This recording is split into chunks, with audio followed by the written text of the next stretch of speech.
and Barbados, round number 3 of the CWI Under 19 Rising Star Tournament. We're going to go right away out to the middle and get the toss.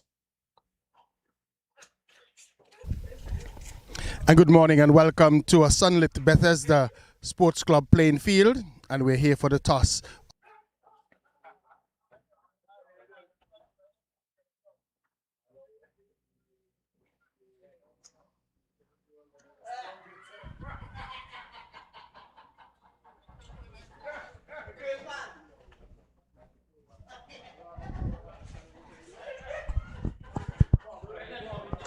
And we're back here at the Bethesda Cricket Grounds. We just had a little bit of a technical challenge there with the toss, but the Leeward Islands, they would have won the toss and they opted to bat this morning.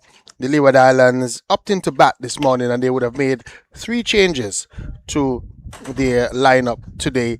Coming in today, Tiari Tong, Kerry Mentor and Light Brown, and today they're leaving out coming off of that heavy defeat that they suffered to the Barbados team making 439 for 8, and the Leeward Islands were only able to make 181 in reply, and that was a very huge defeat today for the Leeward Islands. The Windward Islands, the captain said that it was a good toss to lose, and he doesn't mind bowling first on this pitch because he finds that when they bat, the pitch plays throughout, and he's able to bat. And the last game, the Windwards lost that match. They made 183 for 9 batting first, and the Trinidad and Tobago team were able to overhaul that total, getting to 184 for 7. So we're about to have the first delivery being bowled, and Venner, this time coming from the southern end. And the first delivery is pressed away for 4. Pitched up, and coming down on it was Jathan Edward, and he pressed that one back past as a matter of fielder into the boundary for 4. So the Windward Islands today playing Theo Edwards, Asina Fontaine, Jonathan Daniel, Cody Fontenelle, Aiden Burton, Zach Thomas, Tyler Venner, Elron Glasgow, Kazado Henry, Aravinda Bishop, and Kevin Joseph. So that's the team. And like I said before, Windward Islands losing their first 2 matches, a heavy defeat in their first encounter, and then narrowly being defeated by Trinidad and Tobago by 3 wickets in the second encounter. Leeward Islands winning their first encounter against the Jamaicans, and then having that heavy defeat against Barbados in their second. So both teams with all to play for here in this encounter. As usual, alongside me is the former West Indies middle order batter in Dave Joseph, somebody who had a good time, I understand, playing youth cricket. Good morning to you, Dave. Morning, Denmo. Happy to have you with me again. Yeah, and good morning to you, viewing and listening audience. They're going to get another single.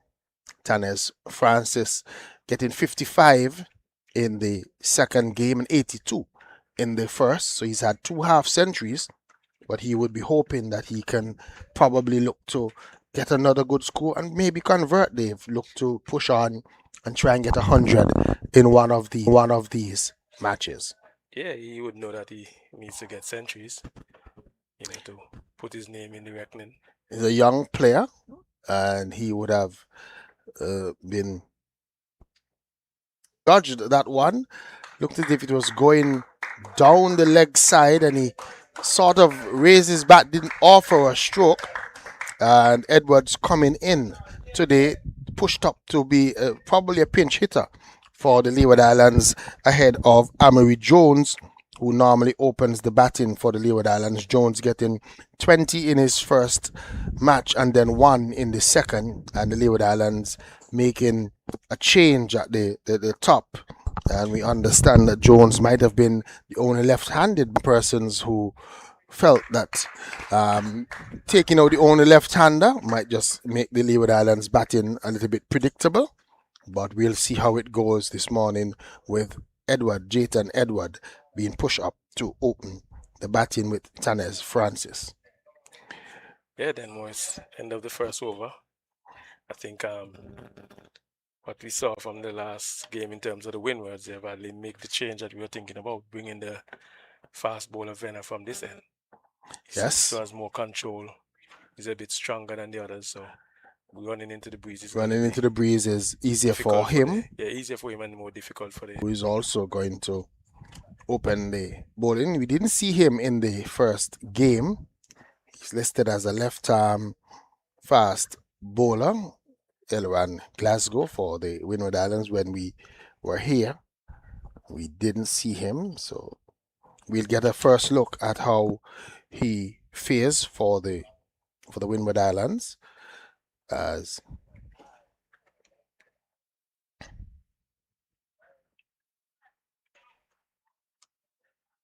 the Windward Islands and the Leeward Islands with a lot to play for in this game.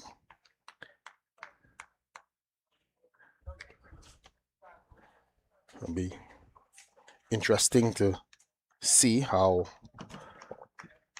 they approach this left arm pace, and we'll see what he brings to the table.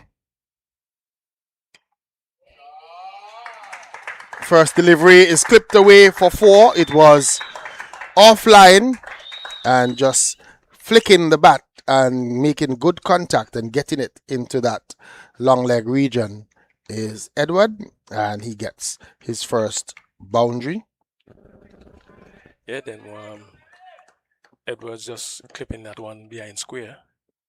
I think the field placement does, put a lot of pressure on these bowlers in terms of this one has only one man on the onside. Yeah, just two men on the onside, a man at he's just behind square now, and a man at mid on. Yeah, wide mid on. So the 2 men out are on the offside, a third man, and deep cover. Outside the off stump, looking to play it square, is Edward, Jayton Edward for the Leeward Islands. Is he the brother of the other Edwards? I think he is Nathan. Yeah, I think he's the younger brother. So cricket in the blood again. So cricket again in the blood. Yeah, we seem to see the families.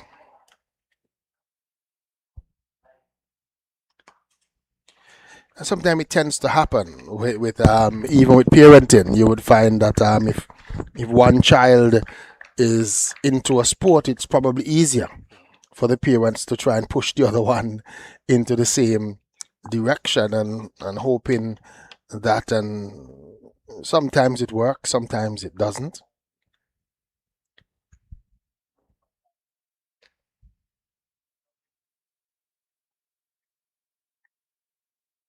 Glasgow slips one down the leg side with a little bit more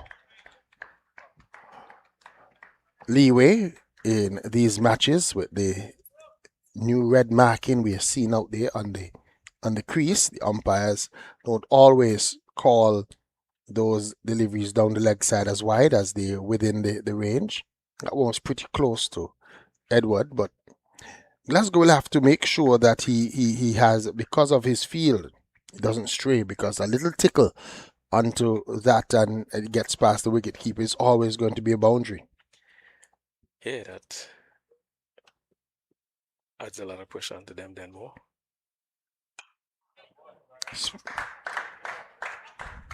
He's driven, and they're going to get 2 as the fielding out on the boundaries.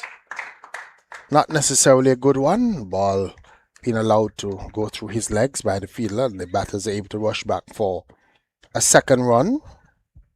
It's pretty warm here today. Warmer than we felt for the few days we've been here.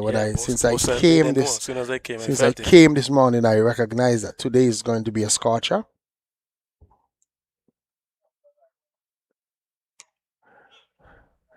I saw one of the Leeward Islands coaches in a long sleeve shirt this morning.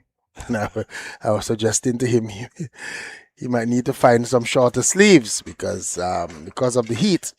The second over has come to an end. Edward is on 6. Tanis Francis is on 5. The Leeward Islands 12 without loss. After the first 2 overs, they won the toss and elected to bat. They'd want to be in the sun again, first up this morning. Haven't been, belted around over at Ball Beef by the Bajans. So let's see how they go today. Yeah, they Looking were. forward for a good game from them today. They're hoping that they can have a difference in their fortunes today. Venado would be hoping that he can start to be amongst the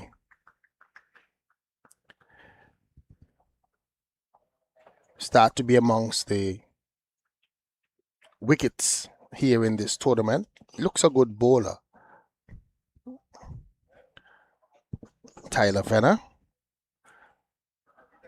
asked to come up the hill today. We saw him start from the northern end in the first game, and he was able to really get one or two of those deliveries to fly, to really come through with good pace. Like I said, a very casual way of run-up, generates most of his pace in his action. When he bowls that ball, you can really see the effort when he is bringing the arm over. Nothing really comes from his run-up. There are some bowlers who get all the energy from their run-up. We remember a guy called Waka Yunis. He used to sprint in.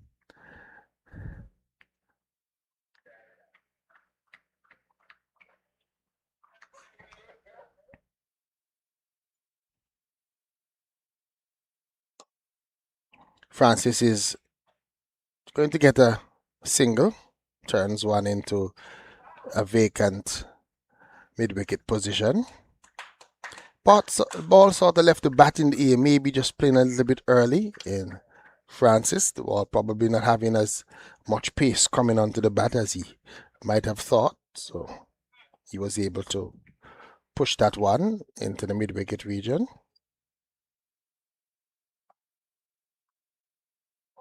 Edwards is beaten. And I think that's going to be the difference with Edwards, not Edward not being a regular opener. Probably sent in to do a lot of pinch hitting. Technique not as tight as maybe somebody who is a normal opening batter.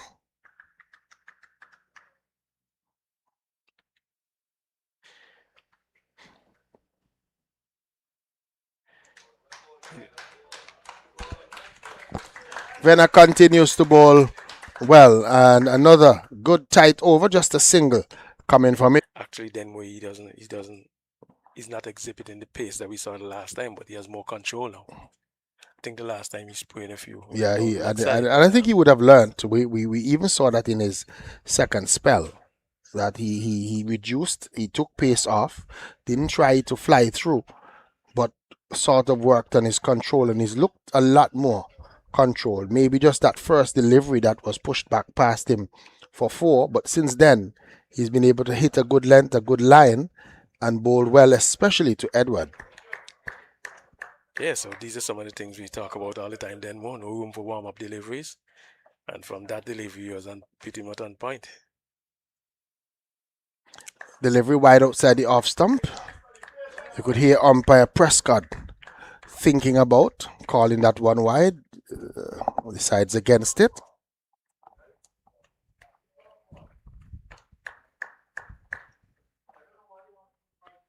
"13 without loss. We're in the start of over number 4. And again, just playing a little bit early. Again, Francis. So maybe the balls are not coming on as quickly as Francis wants. That one left the bat in the air was just to the right of Glasgow for a moment. Glasgow thought that he was almost in the game with that one, almost a return catch. I don't think that one actually touched the pitch then where it was full, but it's slow. Yeah, it was slow. So you'll have to make an adjustment to the pace. Yeah. Outside the off stump once again. Francis raises the bat. No run. So Edward setting a slip and a gully to start. There's a man at third man. And he's put the man out on the cover boundary, not on the backward point as we would have seen on the senior teams.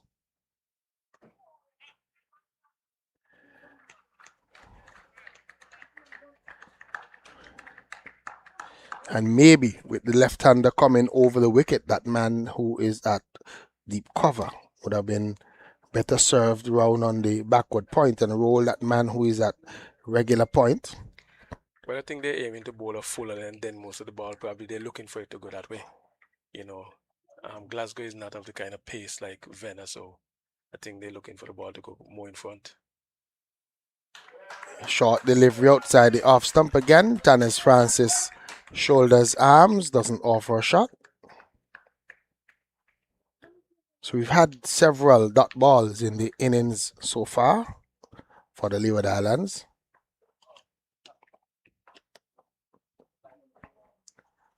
Leeward Islands would want to get off to a good start and have a good session after choosing to bat.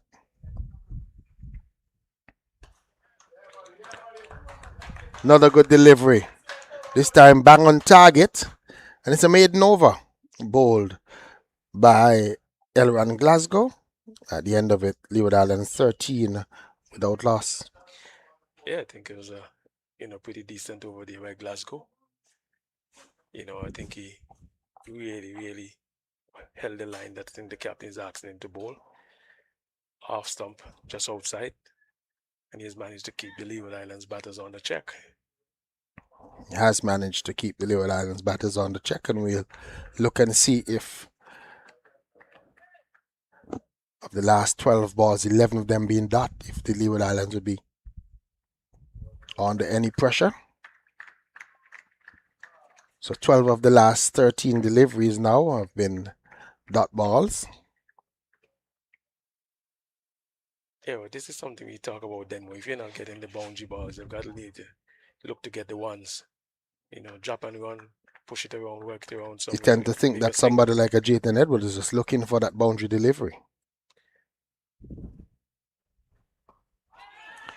He's getting one that he's almost chopping onto the stumps on that back foot. Playing a little bit late. Ball falling at his feet, going into the offside. Ken, maybe a better batter would have just gotten inside of that one and looked to turn it into that square leg region. Edward almost looks as if he's just looking for that one that's up in his half on the offside. Of a swing. Yep. Ooh. Edging and over the top of the diving gully fielder down to third man. So they'll get a single.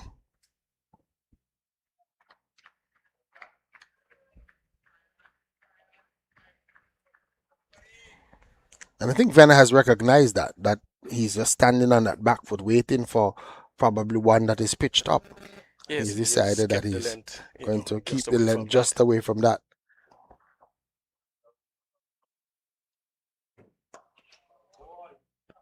Francis gets a pitched up delivery. Coming down on it. Can't beat the infield. No run. So the Windward Islands continue to bowl well. Yeah, I think what is noticeable here for Venner to Denmore, he is getting the ball to hit and leave the right-handers in terms of outswing.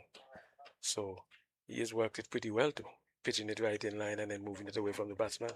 Francis gets one that is a short delivery. We were just talking about it. He's moved away from what he is doing well, and Francis punishes him with 4. Yeah, he is. As you said, he just moved away from what we were talking about. And he will learn that. Be patient and stick to what he's doing. Be consistent with it. Definitely needs to be consistent. Another delivery, and this is what I was talking about with the the delivery earlier to Edward, where I was just talking about getting inside and turning it into that vacant square leg region, and we saw Francis on that occasion just easing it into the square leg region and picking up 2 runs. 20 without loss at the end of 5. Yeah, then well, different batters will, have different abilities. So Francis is much more rounded in terms of his shots and his shot selections. So he will know what to do whenever the ball comes in that area, which he rightfully did just now. So there's work to be done for Edward in terms of his batting. I wouldn't want to call him a pinch hitter then more, but well, he's promoted. Let's put it this way: he's promoted to open the batting today for the Leeward Islands. What number did he bat last game? I'll tell you that in just a short while. Flashing and missing outside the line of the off stump is Jathan Edward.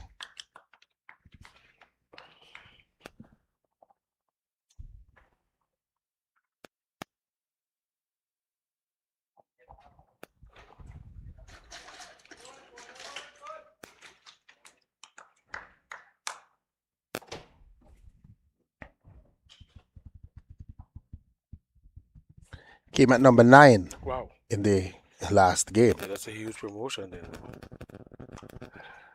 He's out, caught at that backward point position, throwing the bat at 1 outside the line of the off stump in Edward.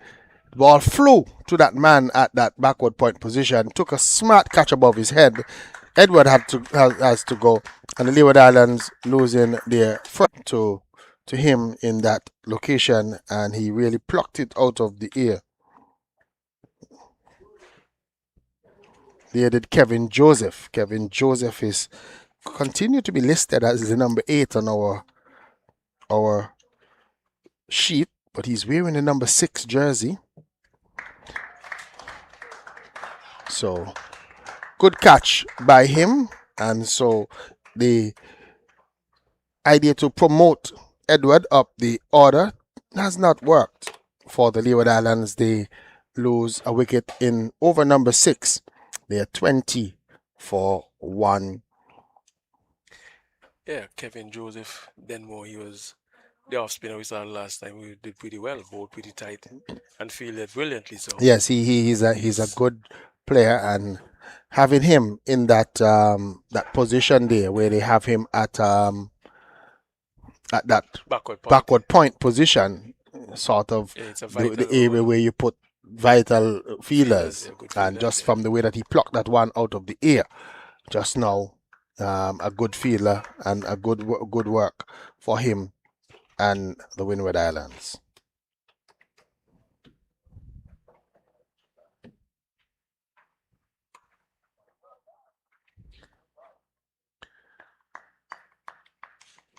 Kunal Tilokani has come out at number 3. Kunal Tilokani, and he gets off the mark right away.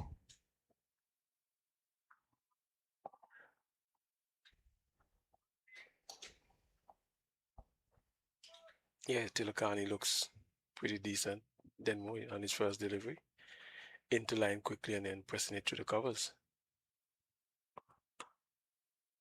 Francis continues to drive.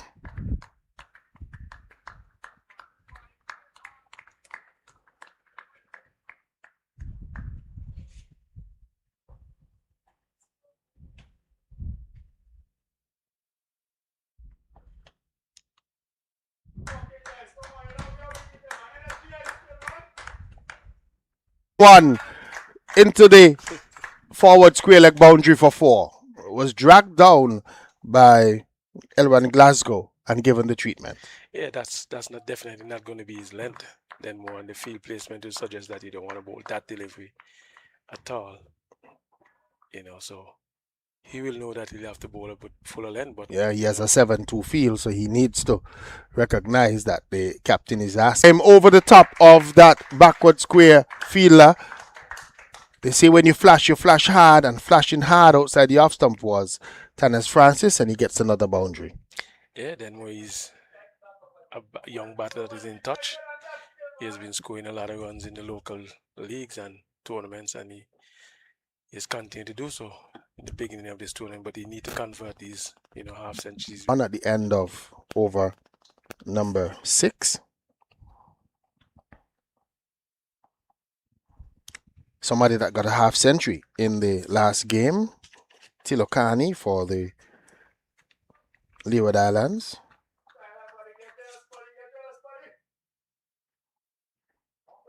Kunal Tilokani in the last match, he got 59. He was the top scorer. And he got 59 in very quick fashion. Gets a good delivery there from Venner. You've got to be mindful of, with his 2 feet together, then more. You need to step out to the ball. Venner is getting the ball to move around, especially that outswinger. And that will pose some problems for him if he doesn't get on his front foot properly. He's stealing a single and he gets there in the end. Was diving into his crease. It was a sharp single. Yeah, that's what we're talking about then. If you're not getting boundary balls, you've got to, try to drop and run, take a single. Yeah, he's coming and he's looked to try and get the scoreboard ticking over. 34-1.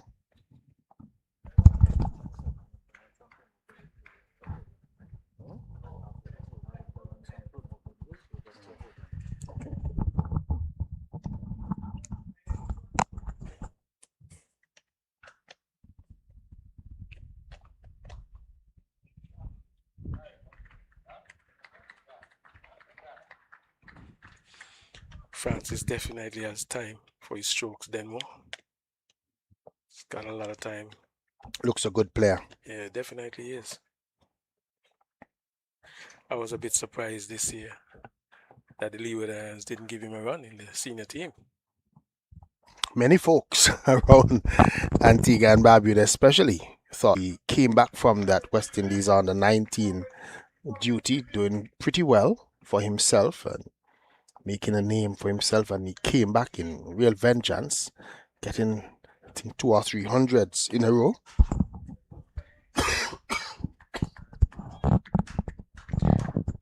Yeah, I thought he should have been given a run then, at least a few games, because I'll tell you after it's over. Shot. He's cutting well for 4. That was a beautiful shot.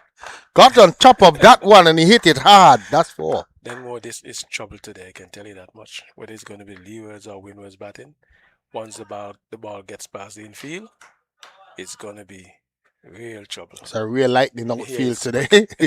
And with the heat that is on, and literally the outfield devoid of any grass, it's going to be tough going for the fielders, you tend to think. Yeah, you can't let it get past the infield. It's going to be problems for you.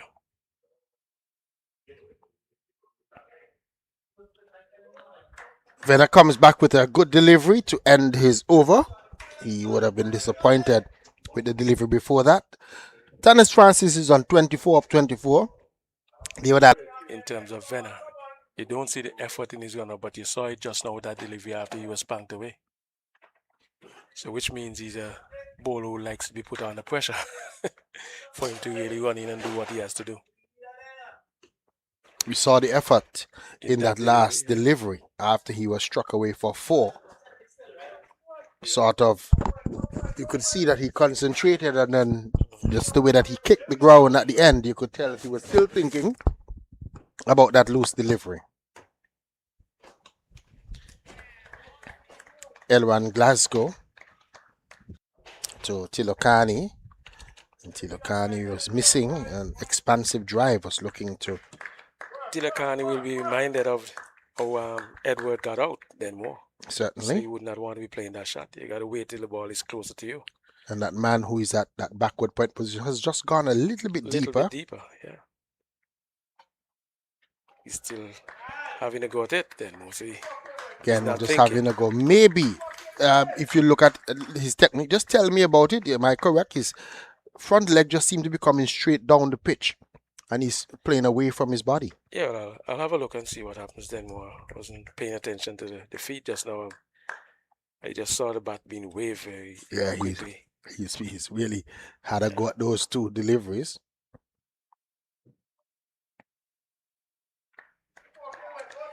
It looks like he's made the adjustment then he's He has made the adjustment with that one. Yeah. Picking up the line of the delivery early and playing it in the approved manner. And you tend to think when you look at himself, Tannis Francis, and Matthew Miller are going to be very important aspects. Ooh. Again, missing. Yeah, well, I think the non-striker in Tannis Francis needs to come down and have a word with him. He's gone 3-4 balls missing now. If you just look at that left leg, it's just almost just planted and just having a swing at it, almost trying to go through the line of the delivery.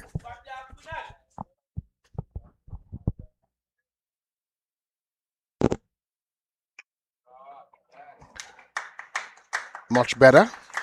Easing one off the back foot, punching it out into that deep cover for a single. Well, that's of a different length then more. So just maybe he likes, seemingly likes to play off his back foot. Watching to see what he does, if he makes the adjustment, especially when he comes onto his front foot, which he will need to do.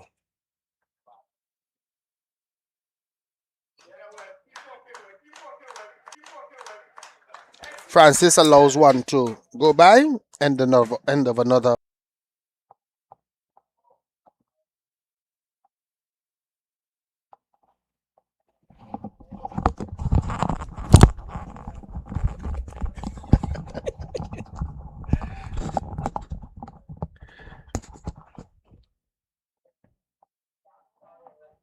So the score predictor saying that at this rate, the Leewards will just get over 200, maybe 219. They're saying. We think that this is a pitch that we need a lot more than that. Fenner was ready, but the fielder, they're just bringing him up. He was down at fine leg, and they're bringing him into a forward square position. He was still on the move.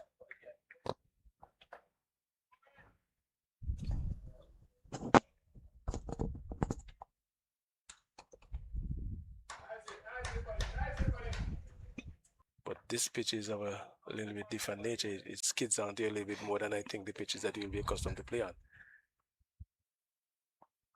Here is he striking him on the pad. There's a loud appeal. Not out, says umpire Holder. Again, he was trying to play that one on the leg side. We could see him. He's still rehearsing the shot. And yeah, I think it was a very good offer then, more. That would have been missing, like, clearly. And even the height. Yeah, when we look at it again, well outside leg stump, and as you said, the height too, it's taking him high up on the pad.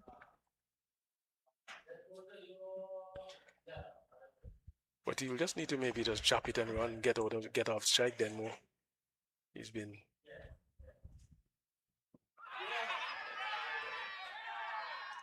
And he's giving it. Wow. She's giving him. So this time, umpire Holder, Afisha Holder, thought about it. He looked to play that one on the leg side.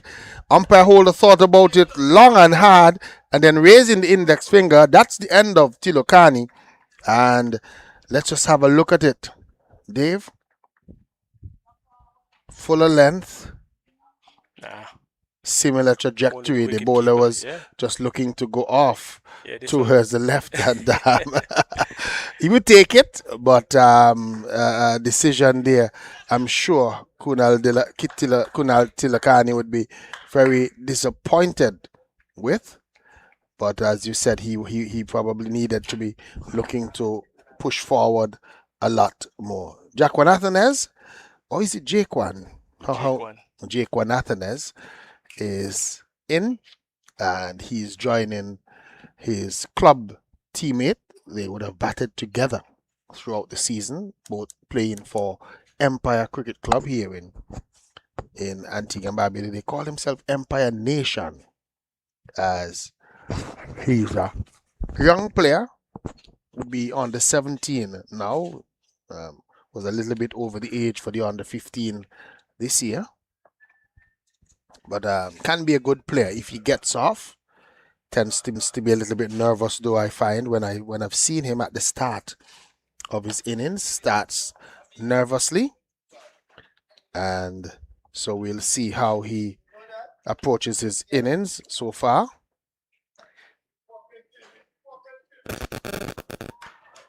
Venner starts with a good delivery, a Yorker length delivery to Jake Nathanez, and he digs it out. So the Leeward Islands now 35 for 2 in over number 9. So it's a better power play bowling for the Windward Islands. You remember, in the first 10 against Barbados, over 100 runs were scored. The Barbados team were really off to a flyer in that one.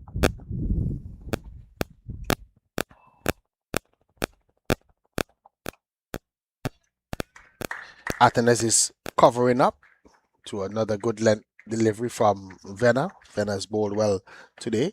18 runs in his 4.5 overs so far. Yeah, Athenes will need to come good today then more. He need to get a score to his name. He's another young player who has been making a lot of runs all season, so he would need to put a total to his name today. He's forward and playing defensively out into the onside field. Should be the end of the over. End of it, 35 for 2. And Kunal Tilakani was LBW to Tyler Venner for 3 off 11 deliveries. Jathan Edward, who was promoted to opening the batting, he was caught Kevin Joseph of L1 Glasgow for 7. And so the Leeward Islands losing 2 early wickets. Then I'm just thinking, we've seen some officiating for this tournament so far, and quite a few decisions have left a lot to be desired of. I'm honestly thinking that they need to do better, and I'm thinking that they need to get the reviews at this level. Yeah, we've seen some decisions that we consider questionable. I'm sure that with the training and so on that the umpires are doing now, they would have a system where they probably look over some of those decisions, and I would encourage them to. Yeah, while you're looking over, some of the young players are suffering. I agree. So that needs to be looked at. I agree. Needs to be to do better, I think. a lot better. Yeah, they need to be a lot more certain with the decisions that they're given.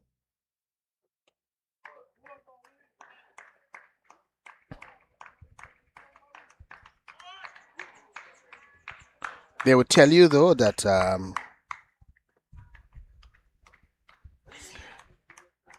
that umpiring and refereeing and all those other things are subjective.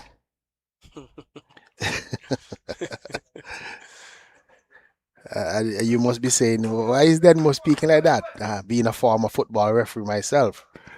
That's a good looking shot off the back foot, played by Tannis Francis, but just for a single. But I do agree with you, certainly, that the umpires have to do a better job, and we would say to referees, when in doubt, don't wave. And I would say the same to the umpires. If there's really doubt, because the holder took quite a long time, and then sort of gave in to the shouts of the wicket keeper, and maybe not raising the hand would have been a better option. Glasgow just missing his run. I was looking at Athenes so far in this tournament. His first the first game when he batted, he made 3 runs against the Jamaica under 19s, and in the last game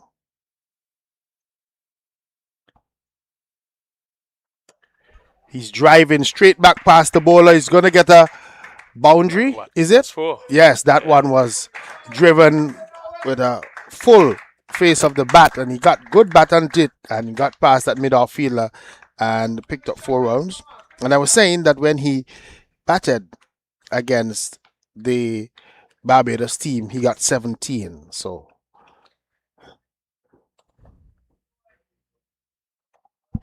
not too many runs being scored by him so far. He would want a big score today.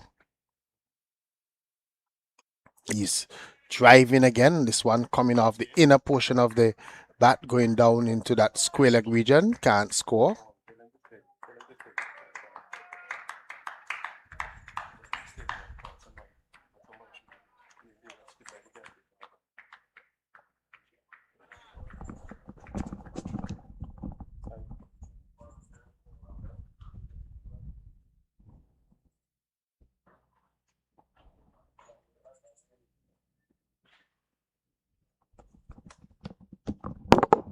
Full toss, should be called no ball, but he's able to get it away out into that forward square region. They come back for 2. You see umpire signaling no ball. So a free hit delivery.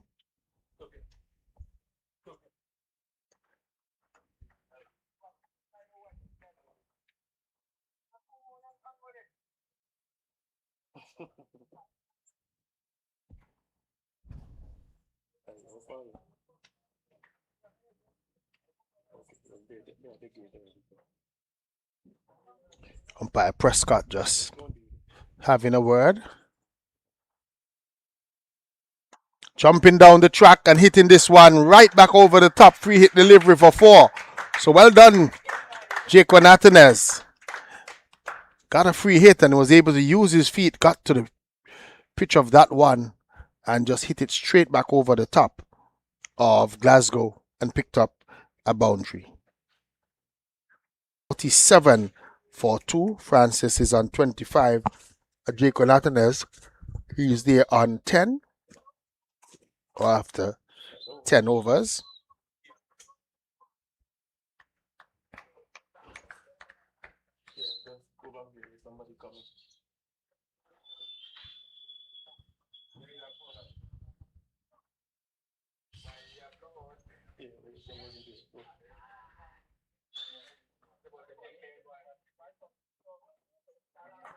Fenner starts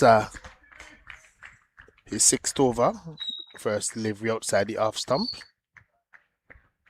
And Francis didn't have to offer a stroke. So we probably expect a few more spectators from the community maybe today with the Leeward Islands playing here for the very first time. Good delivery once more from Tilokani.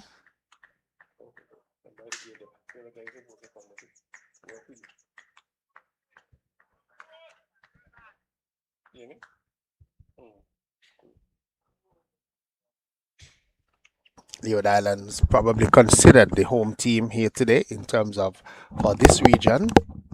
So you would find that a lot more of the locals would be interested in this game. This one is steered away by Francis, but that man down at slip. And I wonder if that's the captain again. Remember, he had a problem with that finger in the first game, and that same finger again, heavily bandaged still in Theo Edward. Remember him jamming it here in the first game, coming around the boundary. Yeah. This one is swung away for 4. Every time Venner has strayed, he has been punished. And I'm hoping that the Leewards batters are taking notice. I think he has actually been pushed the ball this extra over to try to take another wicket, because they're sensing once they get another break here. They would be into the middle or lower order batting of the Leeward Islands. Yeah. So they've just got to be patient and see this guy off and then look to set themselves up to go deep and go big. So Matthew Miller and LaShawn Bergan still to come.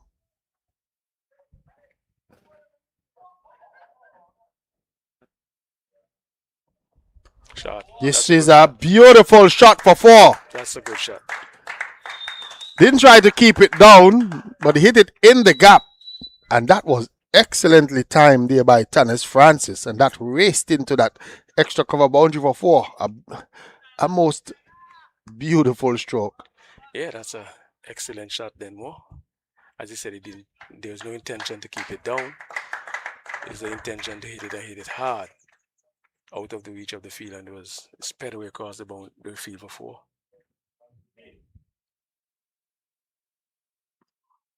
He's now pushing one back past the bowler into this mid-on region for 4. That was beautiful.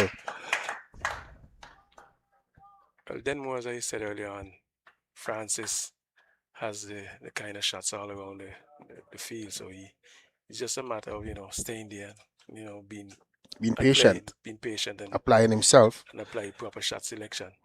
If he does that, Martinez too has the same sort of quality, so it's just a matter of just them staying in the saw wicket. Athens making 97 over at Ball Beef in a under 15 game. Really deserved 100 that day. Really played well. I do a bit of coaching with him at Princess Margaret, and he has scored a lot of runs this season, a double century, and I think about 3 or 4 centuries, 2 or 3 half centuries. So I know the kind of player he is. He just had to stay in the wicket, and I think if he occupies the crease long enough that he's going to make runs. Yeah, definitely. Because he has the ability. Yeah, real ability. He's no slouch with the bat. He's going to play all the shots. Definitely not any slouch with the bat at all. Yeah. So let's see how he goes. Hope he goes well. So we're going to see spin for Aravinda Bishop coming on. And he had 3 wickets in the last game against the Trinidadians. And Aravinda Bishop is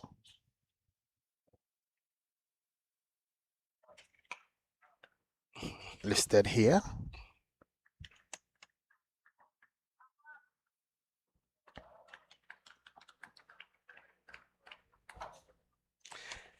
Yeah, then that was a loose delivery. They should have been put away for 4. Should have really been put away for 4. But I think he handled it right. He just wanted to pick up maybe the bounce and the pace of the ball, and then so he played it straight back. I think that's what was important with that shot, that he played it with a straight back.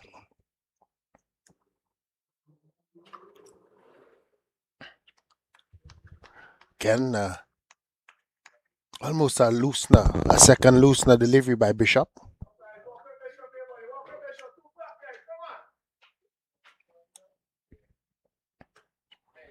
Yeah, that's where this time they're getting inside and getting it down to that fine leg region. It hits the boundary board now, and that's 4.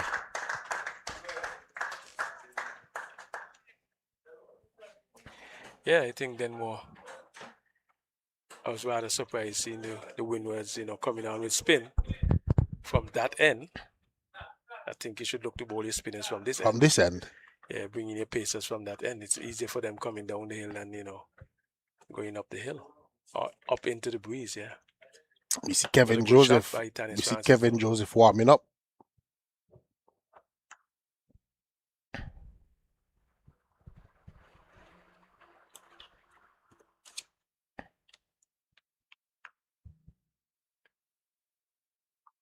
Yeah, but I would think then more Kevin Joseph, for me, I would have kept him a little bit later. Once the score starts to get away, I'll bring him in at that point.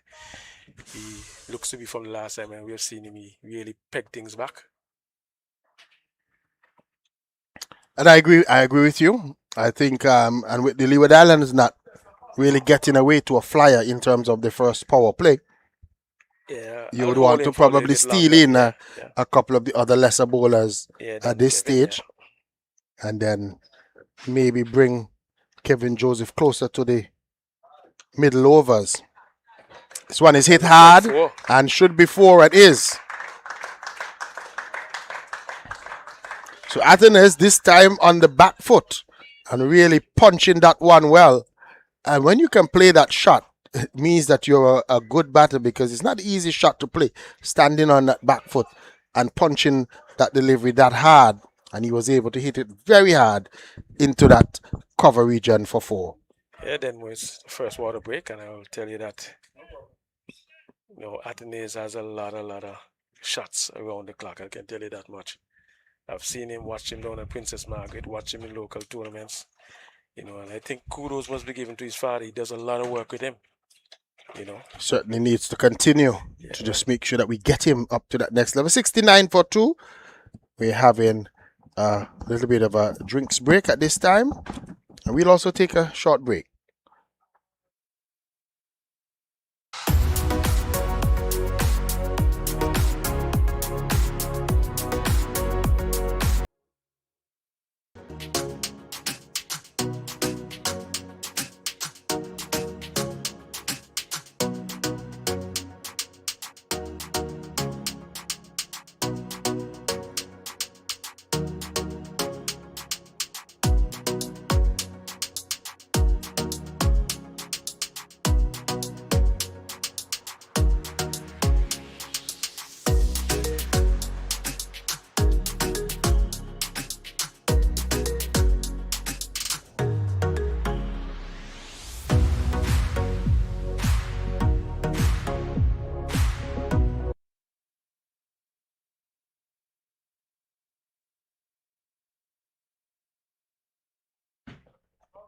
And so we're getting ready to restart after the drinks break, and the Windward Islands are looking to bring in the spin bowler in Joseph. He's coming in pretty early. Last time we saw him here over in Bethesda, he bowled pretty well on that day. There's a little bit of a cloud overhead. They're not as interested as probably I am. It's a little dark cloud. The temperature has dropped a little bit here, suggests that there's a little bit of moisture in that cloud. Joseph's first delivery is struck away beautifully through that extra cover region for 4. Yeah, excellent shot then more. Francis goes on again, cracking that one through the covers of 4. Then more he has, quite a bit of shots, and I tell you he has got, quite a bit of class. Just hoping that he can go from strength to strength. A loosener delivery from Joseph and given the treatment. Yeah, he was the pick of the bowlers the last time we saw him then more so.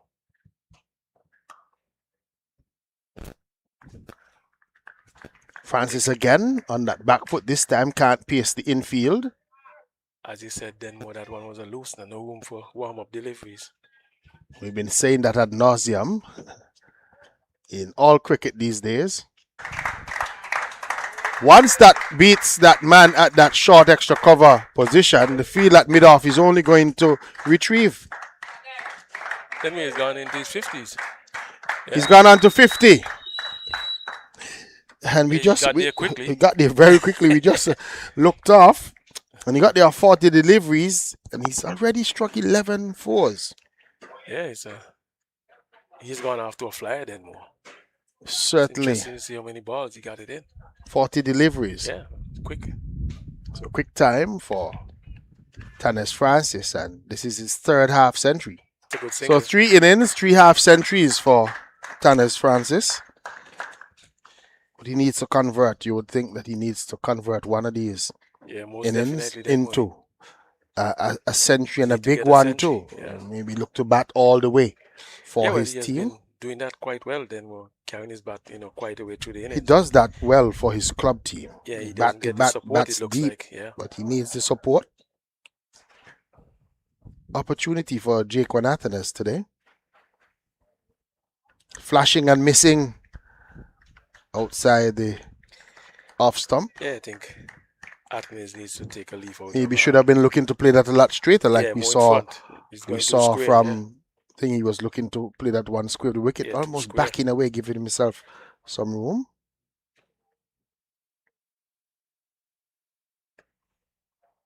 Well, the gap is there then more, square of the wicket, but it's there for a reason. To draw you into that type of shot, and then bring in that slip into play. And the backward point into play. 78 for 2. after 13, 15 as well. And these two need to build a partnership for the Leeward Islands. Yeah, as I said, Denmore, they're accustomed to be batting together for their club. So, they'll know each other. I guess they'll be, exchanging ideas and that kind of stuff, pretty often. So that should be a good thing for Leewards.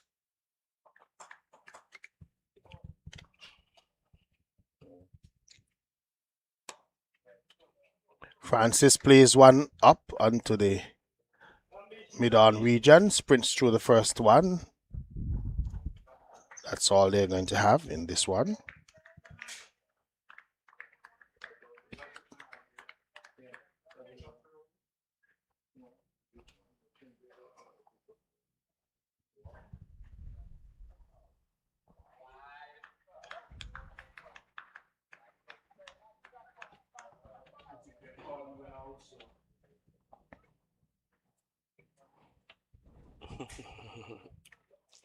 Lord have mercy, give me faith.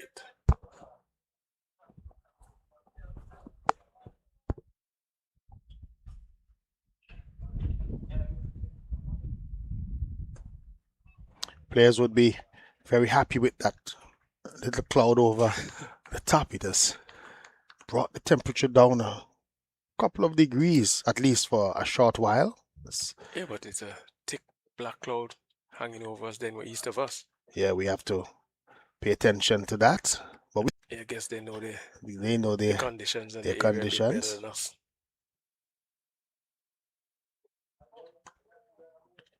And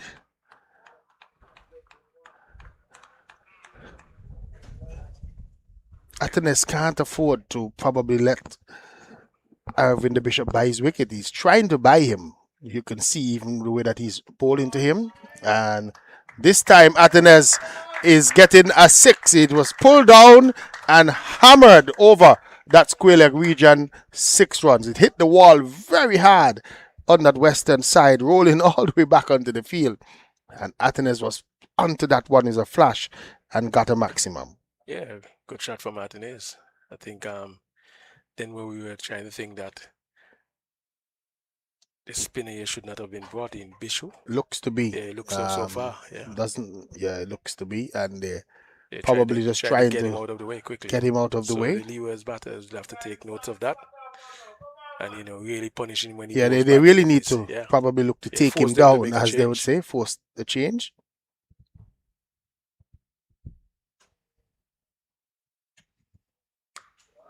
Short delivery and is hit away, but good stop out in the deep. Looks to be Bishop on that deep boundary.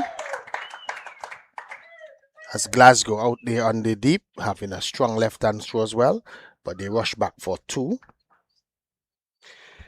Yeah, Joseph not getting it right for starters here today. Yeah, he's had a little bit of a struggle today.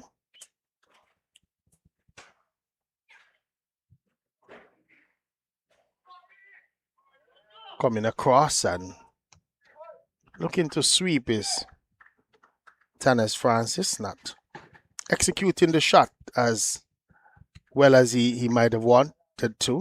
The coach just trying to indicate to him not to give it away.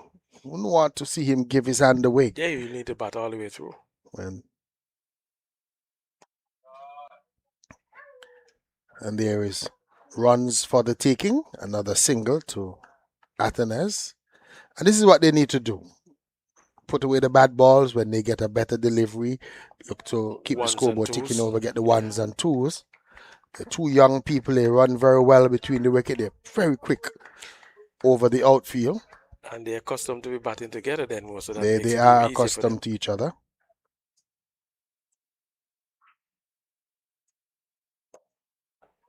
So good morning to the folks in the Leeward Islands, in Montserrat, St. Kitts, Nevis, Anguilla, also the Virgin Islands, British and the US Virgin and the Stream.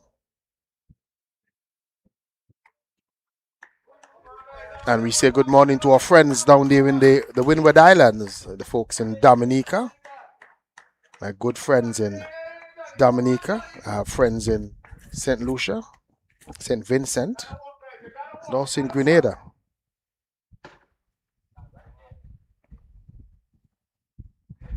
Yeah, that's a Swept good away, shot. another good shot, and looks as if he's going to get another boundary. This time, a better executed shot by Francis. getting right on top of this one and getting it down to that long leg region for 4. Yeah, Denmark could have actually sensed he was going to play sweep shot. I don't know if you're watching him the ball before he actually attempted the sweep and then change. Yep. Yeah, so he has good, as I said to him, he has a lot of time to play shots. So he managed to actually try to sweep and then change the shot and came back and played it pretty well.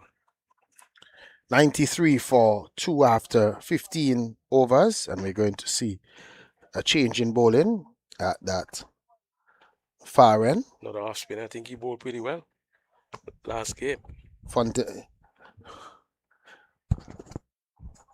We'll check and see if it's Fontenelle. No, I think it might have been the one that there was one that bowled very well in the last Aiden Burton. That's it. That is his. Yeah, that is it. That is the name. Well. He bowled pretty well last game too.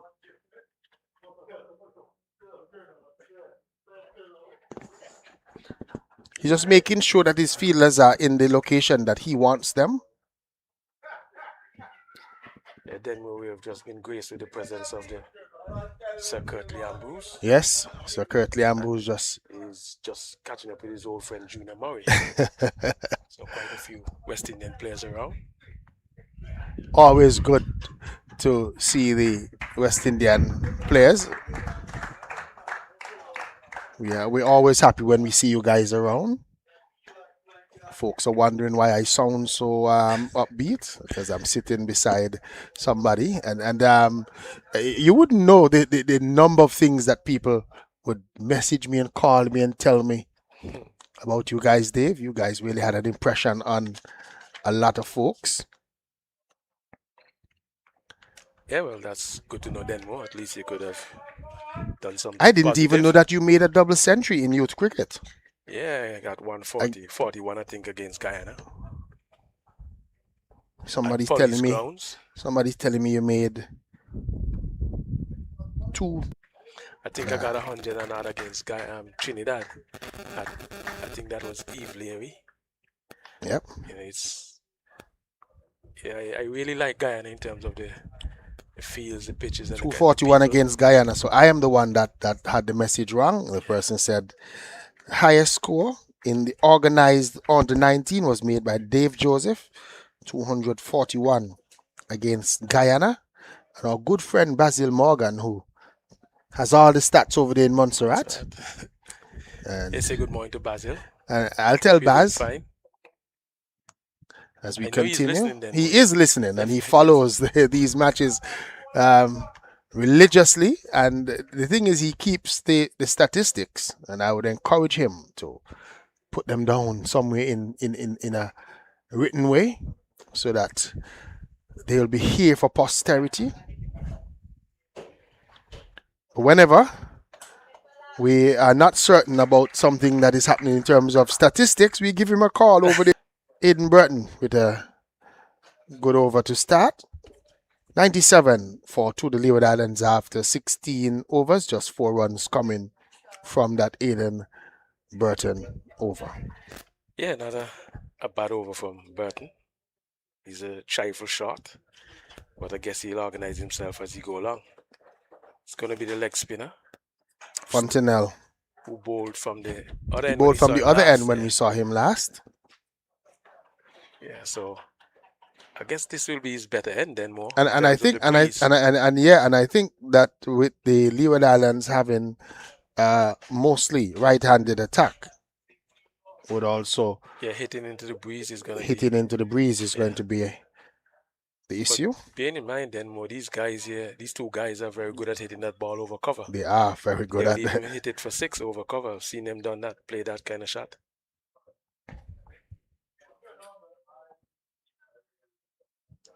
So Fontenelle is half standing by, so maybe just that tail end of the cloud they're a little bit concerned about. They're in maybe place. it's even deeper because we cannot see all the way Yeah, back. we from where can't we're really sitting, see yeah. all the way back, and they look a little bit concerned with that cloud, and we almost looks as if maybe in the distance we've seen a little bit of a drizzle. This one is struck in the air, but it's away from that fielder at that long off position. For a moment, I thought that it was coming in his direction, but it fell well wide of him, and a couple of bounces into the boundary for 4 brings up the 100 for the Leeward Islands. They go into the hundreds now, and so they are on 102 for 2. 17 overs, then more. Yep.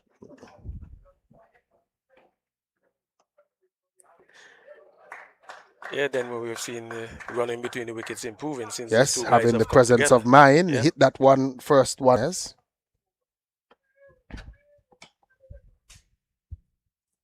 There are 2 men on the boundary on the leg side, 1 and 2 as well on the offside.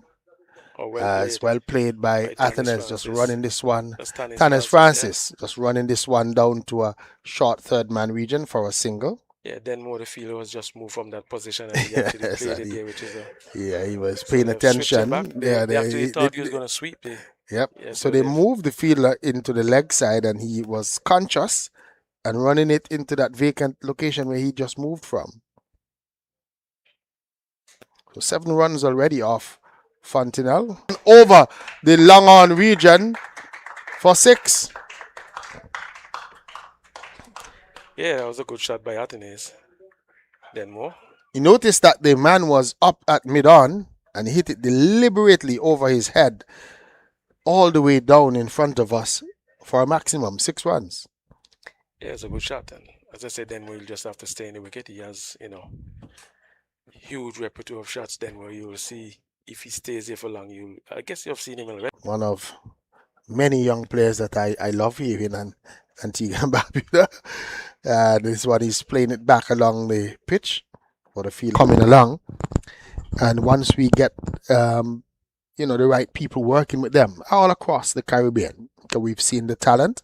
I think that the future can be bright for West Indies cricket. Yeah, most certainly. Then more we've seen, quite a bit of talent being put on show here. From what we have seen here from this vantage point, and in my mind, even some of the better talent have not necessarily performed as well as we want them to, because I still think Graham is probably the better batter in the Barbados side, and he's not yet. Here is another boundary. So the runs are flowing now for the Leeward Islands. Tanis Francis once again getting a loose delivery from. Then was one question I, try to ask young batters whenever I'm, coaching them. I try to ask them, what do you want to be, a batsman or a spectator? That's a good. Tell you after this. That's a good question. To be a batter, then more. You gotta be in the middle. You've got to be between those 6 steps. I agree with you. Come across this rope, become a spectator. So Francis wanted a single there on that occasion. I think it's a good call by Athenes, recognizing that the ball was going to one of the better fielders for the Windward Islands.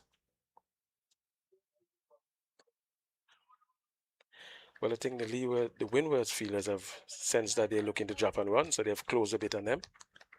So they'll have to watch that sharp single now, and then captain has to pace the field or go over the top.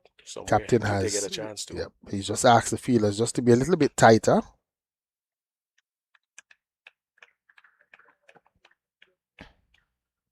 So 4 dot balls in a row from Aidan Burton after being struck away for 4 with his first delivery, which was a loose one.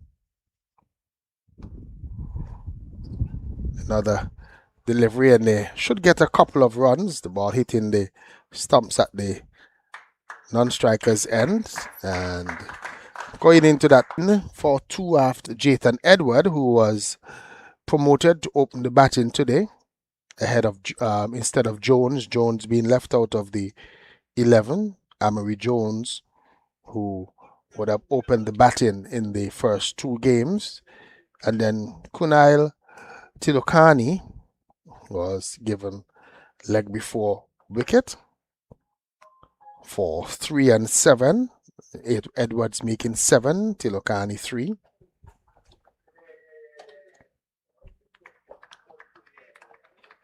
Fontenelle with his new over.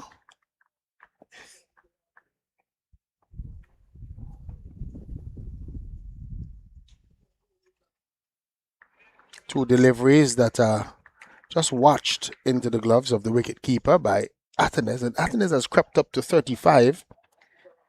Yeah, he's a player then more. He's a boundary player. He's again hitting this one over the top. 1 bounce, 4 runs. Player then more. I just said it to you. He's not going to be scoring slow once he's there, but he just need to pick the right deliveries too, And we've seen that he's waiting for the right delivery. He got 2 outside the off stump that were turning, and he left those alone. But this one was a little bit closer to him, yeah, he knows and a little bit fuller. And that's one of his areas there, straighter. Outside the off stump, and his dad was very good in those areas too. Remember one time his dad was playing against the Liberta Blackhawks. After this game, I'll tell you what happened. That's a good shot. Pulling it into the mid-wicket region for 4. So Athenes gets another boundary. He's into the 40s now, goes to 43, 124 for 2. He hit one off of Raheem Cornwall's bowling, and it hit the side screen up at the Sir Vivian Richards Stadium and come right back to Raheem Cornwall at the stumps, and he just picked it up and bowled the next delivery. It was struck hard. It was struck really hard. Athenes trying to go square, can't beat the infield, so he will remain on 43, and the total on 124 for 2. Tanis Francis on 69 of 58, and Jake Athenes on 43 of 31. This is a recovery for the Leeward Islands, as they had lost their second wicket with the score on 35. Yeah, then more these two will just need to bat. We just apply proper shot selection and keep batting. So 89 runs the partnership so nothing far. Nothing at this point to really, it looks from here, nothing at this point to really get them out unless they're going to throw the wickets away. Yeah, they need not to throw it away. Yeah, just keep batting. Burton is flighting and driven all along the ground by Francis, gets his 70th run.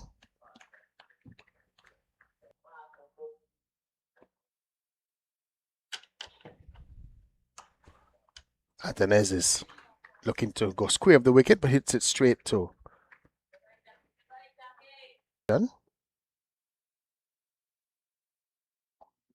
Sweeping, and he's going to get a run, just one. Not getting too much bat onto that one, so he gave the fielder an opportunity to get around. So just one more to Athenes. He goes to 44. 70 is Tanis Francis. And he's nicely played, just guiding one down to a third man position. Joseph should pull it back, and does, and they're able to run back for 2 runs.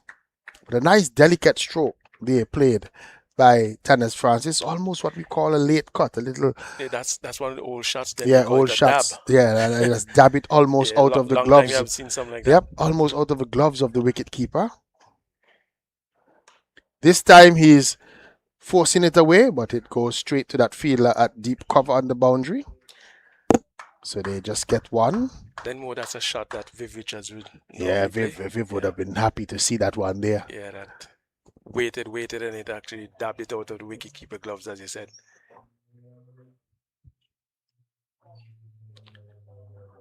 Quicker delivery outside the off stump. Athenes not interested. Allow it to go into the wicketkeeper and to end over number 20 at the end of 44. Leeward Islands using Jathan Edward, who was promoted to open the batting, or 7 or 15 deliveries. He had 12 dot balls, faced 11 and was given out leg before. Umpire Afisha Holder thought about it long and hard and raising the finger. It was ironic, Dave, because the bowler didn't seem very interested at all in it. The wicket. Yeah, but then more you're back on that decision again. And the keeper, if you can go back, the keeper was actually down the leg Yeah, side. he was actually down the So leg which means he side, was following the ball, appealing away, following with the direction in which the ball was going. And the bowler, you could see even after he bowled it, he had literally veered off to his left, almost as if he was he actually pushed it in there. Pushed it in. Yeah, he pushed it in. So he knew it was going. And he knew that it was going, but then when he saw the umpire's finger, he looked surprised and he did a little. Well, he will have it. He'll take it because he's been really short of wickets in Vienna. But Leeward Islands losing 2 wickets, and Kunal Tilokani would probably feel a touch disappointed in being given out that way. Some people will say that's why you play the ball with a bat. Don't leave anything up to the umpire. It's impossible then for you to play everything with a bat, but that doesn't say it should be given out when the ball strikes your pad.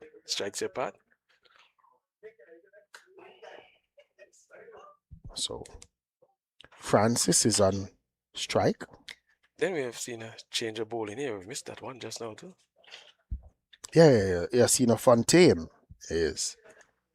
he's bowling actually to Francis. The scoreboard has him bowling to Athenes, so they're giving Athenes a few more deliveries than he deserves. So I'm hoping that the scorers make the adjustment pretty soon.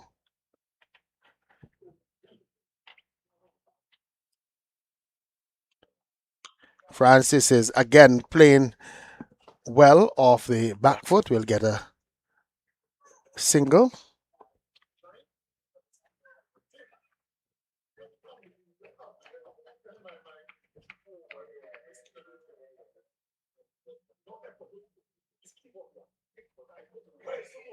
So they've actually given the run as well to Athenes. So well, they want.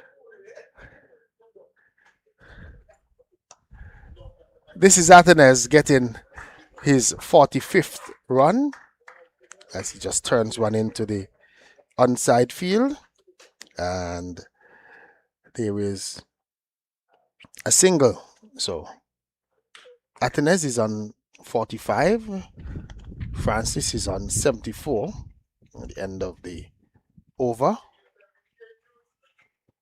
131 it is for 2. So the correction has been made. Yeah, then what I said, there's nothing to trouble these 2 batsmen from what we're seeing here. So they just need to keep on batting and playing straight. He's driving. Yeah, so that's exactly what I'm saying. He wants to give it away. Athenes and just falling short of that mid-off fielder. And bat, Jack 1 bat is the call. He wouldn't want to give it away because literally there's nothing threatening in the bowling, and so he's just composed himself, pushed forward. He's a little bit flustered by the fact that the fielders are a little bit tighter and he's not able to get the ball away. He's missing out on one day down the what we've seen from leg side. Burton, then where he gives you that ball to put away. Yeah, he's going to give you one at least in every over. Just wait for it. Be patient. And he's getting that one that he's cutting it past that backward point fielder into the boundary for 4. Yeah, 4 runs by Athenes. Good shot. So good shot by Athenes gets him to 49 for 2.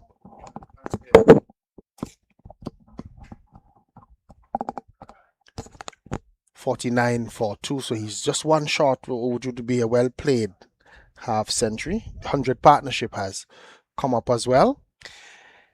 Denmore, I can sense it. He's under a little bit of pressure here. Denmore at Nez. He wants to get that half century, maybe just to get that monkey off of his back. Yeah, but he need to stand up and bat. Just need to wait. Wait. He has patient. a lot of time. Yeah, there he goes. He gets it with a badly timed stroke, not well timed, but he gets enough bat onto it out to that mid-on region, and he waves the bat. Looks very pleased about himself, and he would now need to probably just remark his guard and look to continue to bat on for the Leeward Islands. Yeah, most definitely. Then we need to get a total. He's confident that he's going to do well. Then more so, he has an opportunity too. And I don't think that the confidence is misplaced in terms of what we know of him, in terms of his ability. But again, application, he has to apply himself. He's facing up to Fontaine, somebody who I think too has not performed up to his full ability in this tournament so far. And I'm sure that at some point during the tournament, he's going to come good as well for the Windward Islands, at least with his batting.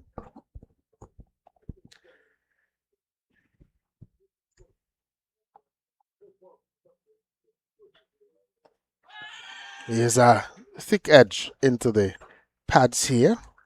Stifled appeal from the Windward Islands. Quickly umpire Fisher Holder saying not out. 136 for 2. We're heading to the 23rd over. So then we're straight down the ground. I think you'll see me 2 boundaries straight down the ground. Gets a single as he's playing a lot straighter and dropping this one into the vacant space at cover. Gets another run. Yeah, that's what they need to do then more. Once you're not getting the boundary balls, you need to keep the scoreboard ticking, 1s and 2s.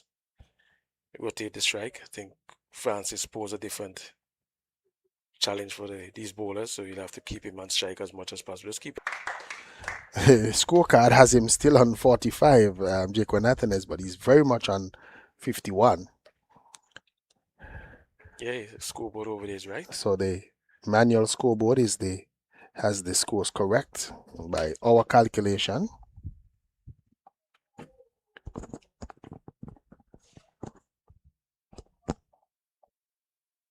Here is he getting one, and it's bouncing past the wicket keeper, but he looked concerned, and they are able to rush back for a second run. Buys is the signal, so didn't get a touch, but for a short while, Athens looked a little bit concerned. He looked back at the umpire. They'll get it. I think what has happened is that they're probably just trying to fix it. So if you're looking on the screen, ignore that for the time being. Here is this delivery again, angle down the leg side, and again he's trying to play it square of the wicket, and the coach is just indicating again, play it straight instead of going across it. No damage done in the end. At the end of that over, the total has moved on to 140 for 2. 75 is Francis, 51 Athens, and they continue to. They're strolling along. Yep. Well then more. That 100 partnership. As I just said earlier on, Athens will be advised to play the ball straight. Partnership now 105 between the two batters.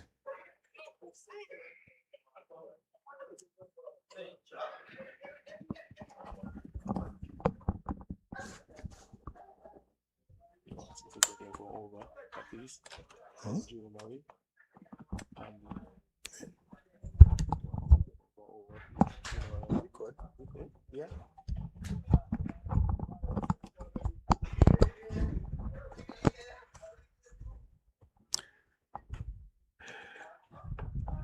So it's spin from that far end. Aiden Burton continues for the Windward Islands.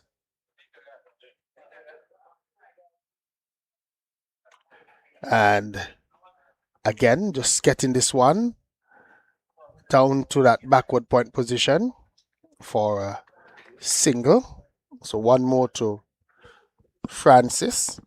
He goes to 76, brings Athenes onto strike.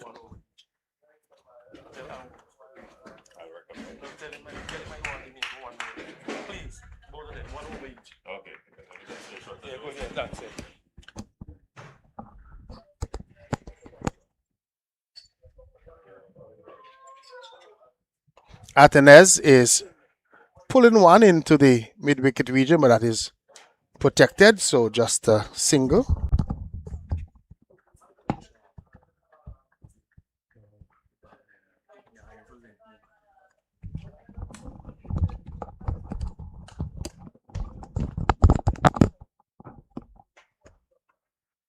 Good shot. Yep. Well played. Well worked. Yeah, I think he noticed that Burton was just trying to flight him, maybe trying to encourage him into an expansive stroke, and he had the presence of mind, Francis, to just lean forward and work it out to that long on region for a single. Good delivery from Burton, well played as well, because that one looked as if he was trying to get it to spin. You could see from that delivery that Burton was looking to really turn that one, and Athenes was equal to the task. And so at the end of another over, the score is on 143. 143 for 2. So we've had 24 overs bowled so far. 24 of 50. And it means that the Leeward Islands, they have batted more overs than they batted in their last game, because they made 181, but they only faced 23.5 overs. So they were really having a go at that, but losing wickets. And been bowled out. And I'm sure that the team would have been a lot happier if they had batted all 50 overs, and maybe to that 439, 300 for 5 or something like that. Yeah, you'd have to. In reply, try and put a respectable total, even not for winning that game. Then more, you set yourself up for the next game. Set yourself up, of course, and look at personal targets as well. Fontaine is in another single to Athenes, trying to play it straight. He's just trying to go across those deliveries. Another delivery that is pushed into his leg stump.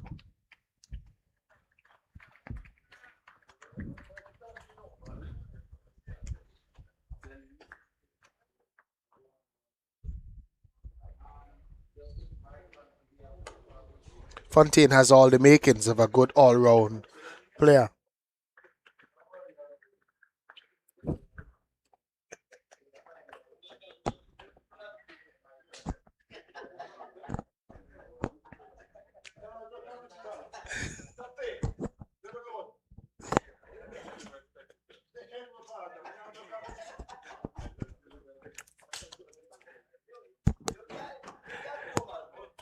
Another good delivery.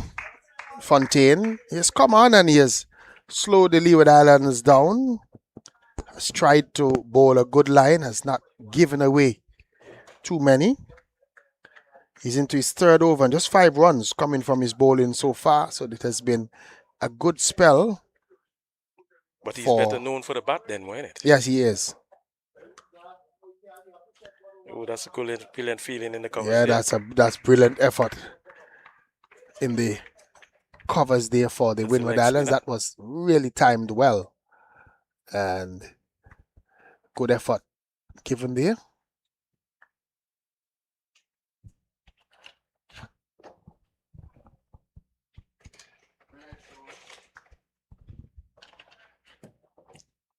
And that's what the Windwards would want.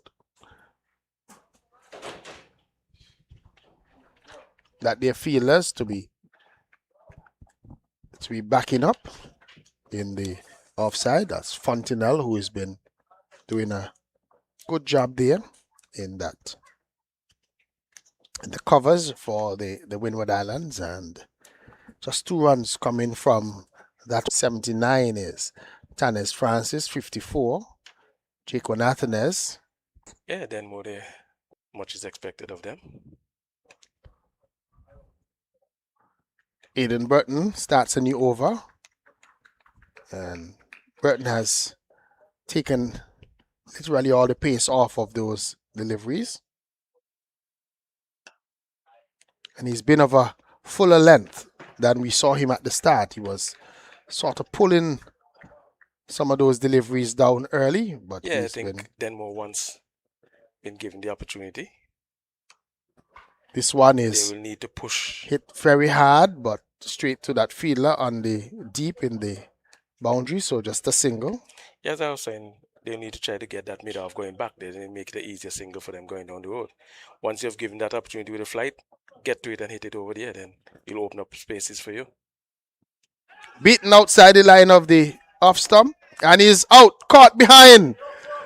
You're out, you have to come The out. umpire has sent him, and didn't think that he's touched it in Tanes Francis. The Windward Islands went up with it, and he's very disappointed being given caught behind.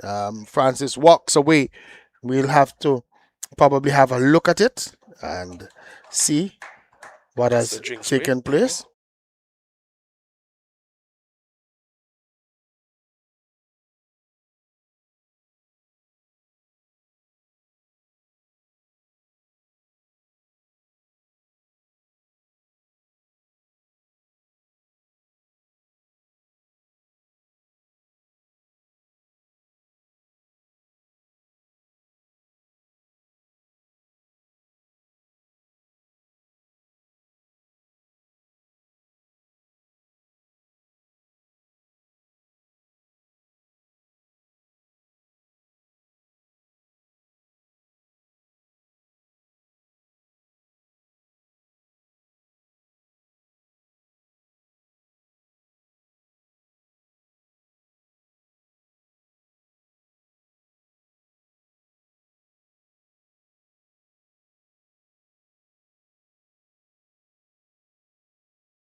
is in.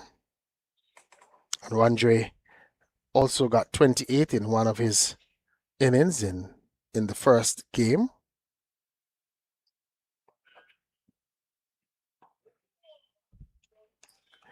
And you think Fontenelle is now thinking that a new batter, I can flight, because, of course, Randre Daniel is coming in and he's under pressure.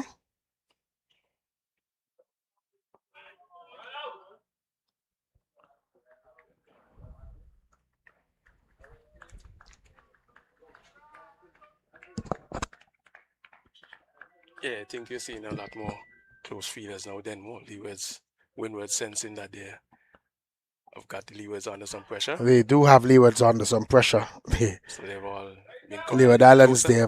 they have caused themselves to be under some pressure with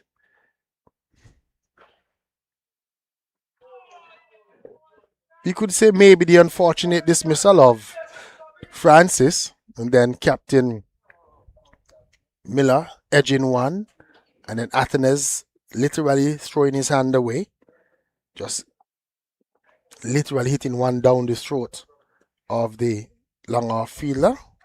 And so there are two new batters at the crease. Daniel getting his first run, and Lashon Bergen, who's been there for 5 deliveries and have yet to score. So these two will have to make sure that they try and do a little bit of repair work for the Leeward Islands. They still have some 22 overs to go. The Leeward Islands, so still time for these two batters to regroup and look to build a partnership. Yeah, it's not going to be any small repair work. Then more is going to be a huge repair work. You've got last year 3 batters, 3 best batters I would want to think very quickly. Leeward Islands camp look very muted, very shocked at the turn of proceedings. But they haven't been necessarily a chirpy group all day. As Fontaine as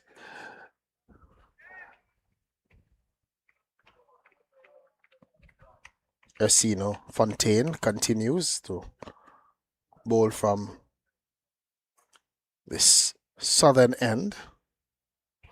The cloud has disappeared and the heat is back with us.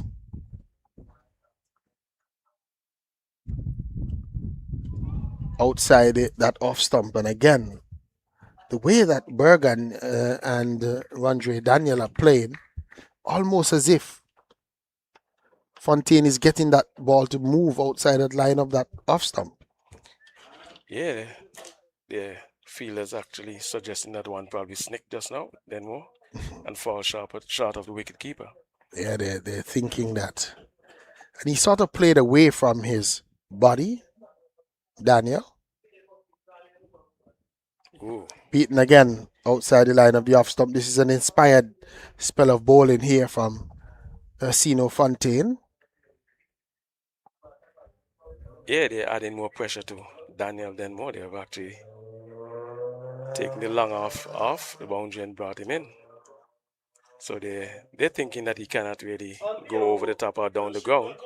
There's still a couple of players for the Leeward Islands who could come and do well. We see a Kerrick Mentor,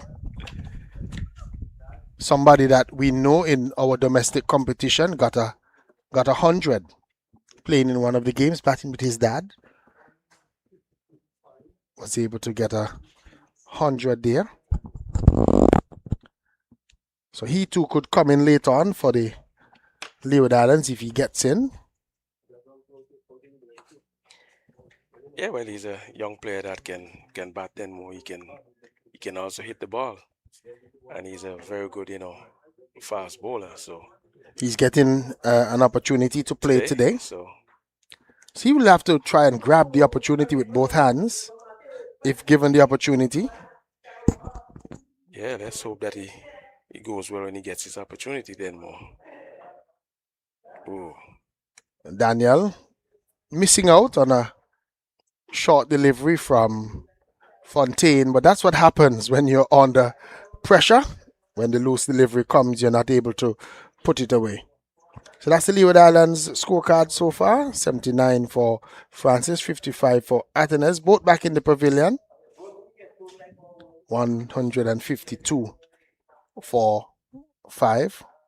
Yeah, it's not a good thing at all then more to be losing wickets in clusters. So this will push the Leewards back. They're actually on the ropes now. They'll have to fight their way back off the ropes.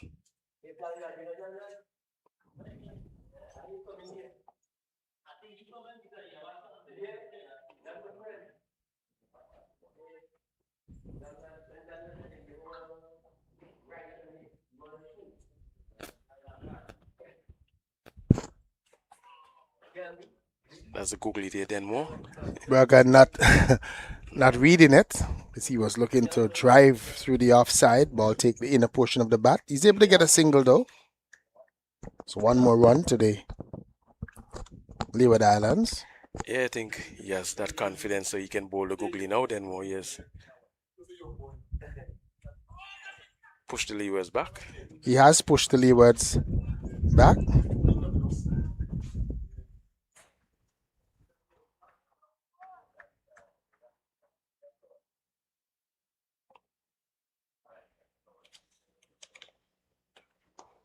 Yeah, that's a good shot. He's going to get a couple of runs here. Rondre Daniel, as a matter of fact, he's able to get a boundary. That's a good shot there. Yeah, he didn't hit it hard, but timed it well. And once it got past that mid-on fielder, it really took off over the outfield and raced away into that long-on boundary for 4. That ball was picking up speed as it got to the boundary.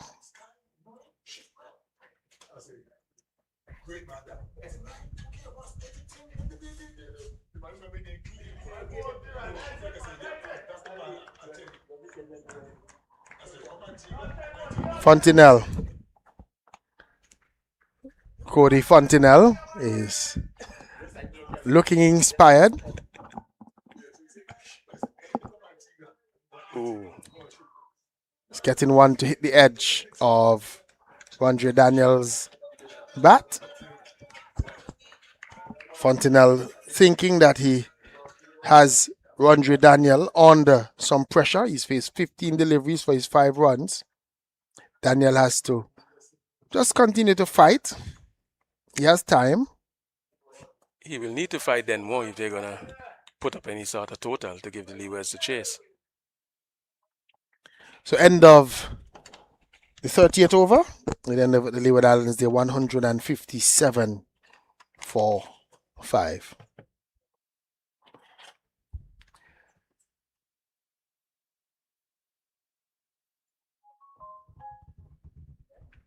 Yeah, the Leewards are, as I said, they're on their back foot here then more, and they will definitely have to dig deep if they're going to put up any total of any note. They're 157 for 5, as you said. But Fontaine is preparing to go in. He will have other plans.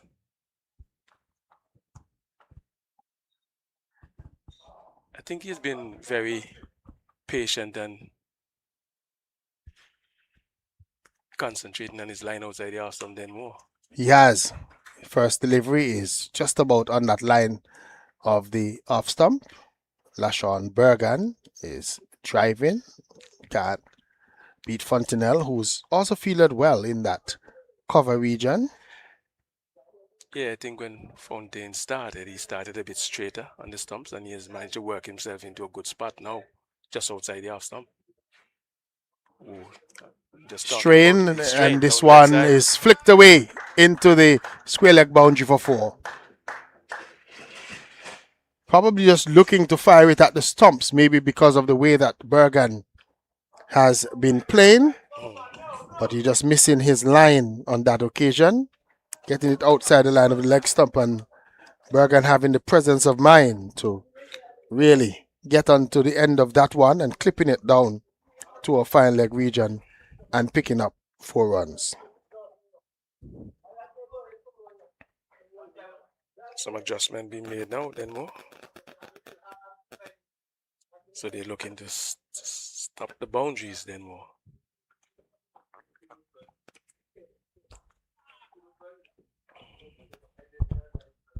Windward Islands wouldn't want the Leeward Islands to score too many runs. They would want to have a total that they feel that they could chase down.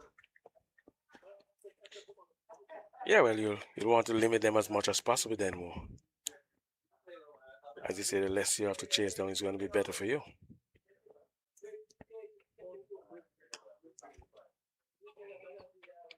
Bergen again just trying to force one through the offside. Can't beat the infield. No run.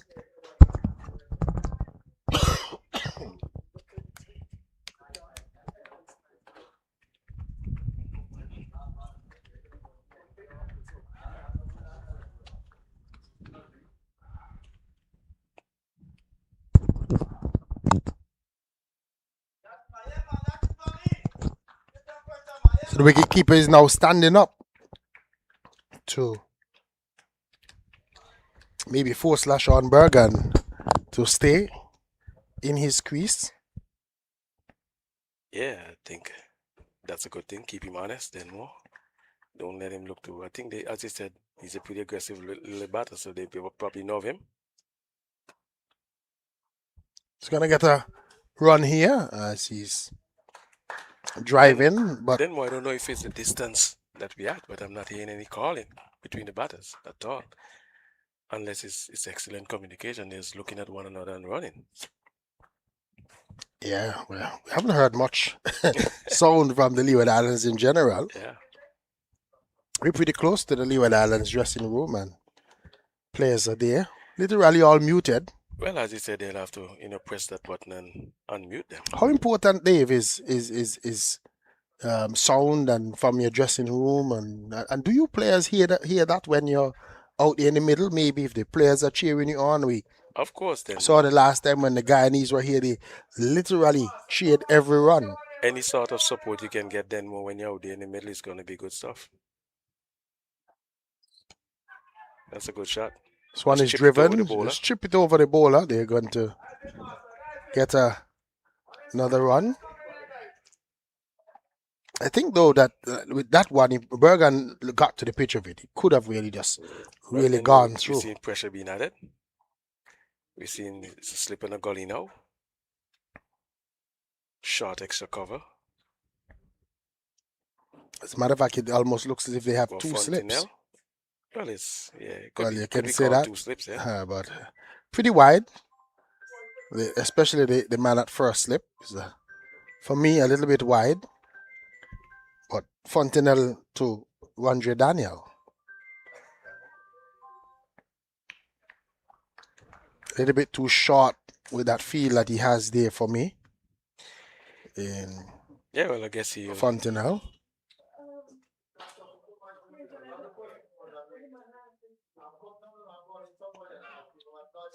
He's flighting. It's well played by Daniel. It was well played by Daniel. Stroking up to mid-off.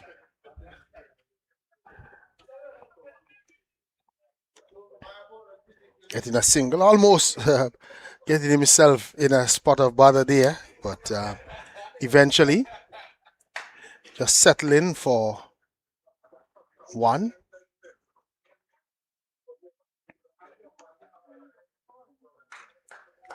They're going to get another run out to that deep cover position. Clocks have just rolled over to midday. So there are some folks around the Caribbean that will be going on lunch. Shot. Flighted delivery, and that's a beautiful looking drive. Yeah. But it's 4. And he gets 4 because it was poorly fielded. There was a field out there on the boundary. But he had to cover some ground then more. So yeah, well, when he got there, didn't pick it up cleanly. But that was sweetly driven by Daniel. Daniel again, just showing Stuart Williams like timing. Yeah, he has a good touch on the ball then more.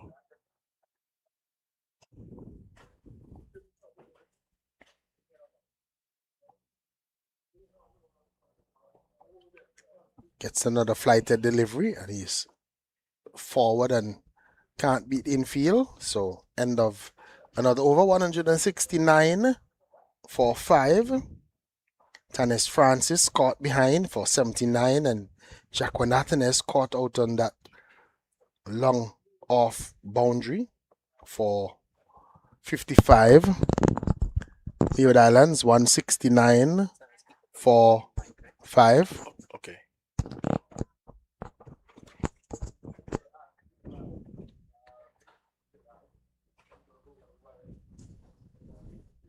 Yeah, then the Windwards are thinking just like I'm thinking. Bring back one of the pacers, try to see if you can get into the tail a little bit quicker. And Venner is a back. good choice. Yeah. I probably would have brought Venner, maybe a couple from the other end, and switched around Fontenelle. Yeah, but I think he has done pretty well from this side then more so. I think they'll be looking at that, and based on Fontaine that got the wicket caught behind here just now, ball is probably moving. Venner is in and is driven, and they're coming for an overthrow in the end, but again, no real communication taking place. We just saw them running through, yeah, and not necessarily hearing the calls, talk, and it could have been in some trouble there. Daniel, had it been a good throw, but they were able to get 2 runs in the end.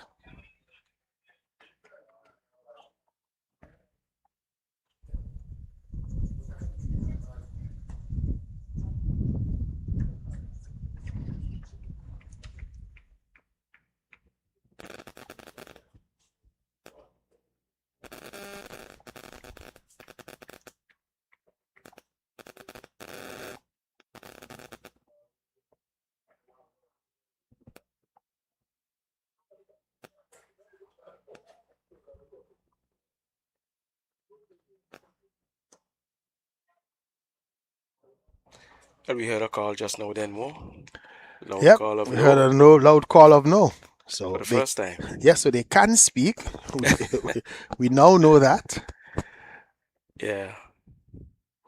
You need to get that level of communication up then more. Definitely. I don't think the Leeward Islands would want to give away a wicket by the run out hood at this stage. Here is a good shot by Lashon Bergen. And he looked, I was about to say that he looked very comfortable with the pacer coming on from this end. And he's able to just drive that one past that mid-on fielder for 4. Yeah, well, I think if Venner is going to come back, he'd have to run in a bit more. And the reason why I was saying with Venner coming from the other end, I remember in one of the games when the Barbados bowler was brought back from the other end. That's when he was able to really clean up the Jamaican bowler was brought from the other end. He was able to really bowl well and clean up the tail. Work coming down the hill then more. Yeah. So maybe that's a good way to think. Bringing the pacers from that end. So that's why I was thinking that you switch around Fontenelle from this end and bring your pacers from the other end where it's an easier run, and they're able to. We've also seen that they put a little bit more effort coming down from that end. Because Venner is literally almost ambling up now. Yeah, up but the hill. I don't think he has been brought back to contain. No, he needs to look to get some wickets here. So you need to really stride in. And speaking of that, he's put a little bit of effort into that one. And Bergen is getting on top of it, gets a single out into that square leg region. End of another over, 33 gone, 176 for 5, the Leeward Islands. Yeah, we're getting close to that point then more when they're gonna go into the 1 ball situation, using 1 ball. I think it's 34 overs. The end of 34. Yeah, so probably 1 more over with the double ball situation, and then we'll see that.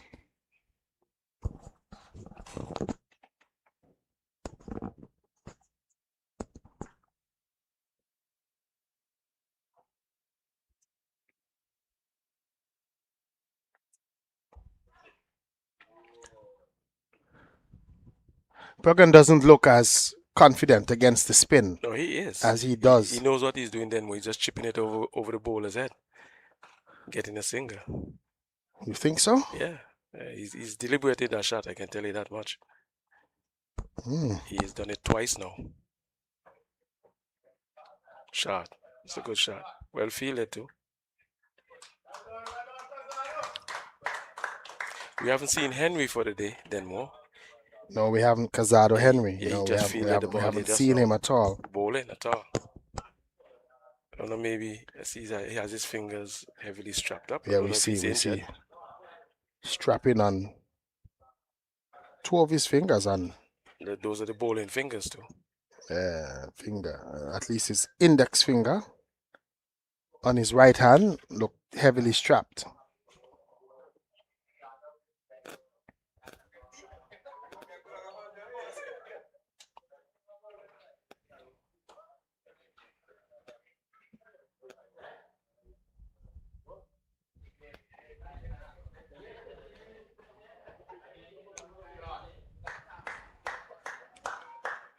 Well, they've put a man, they've pushed the man back for that little chip shot that Bergen was doing, and so he's now just on that back foot and works it into the inside. He seems to know what he's doing then more.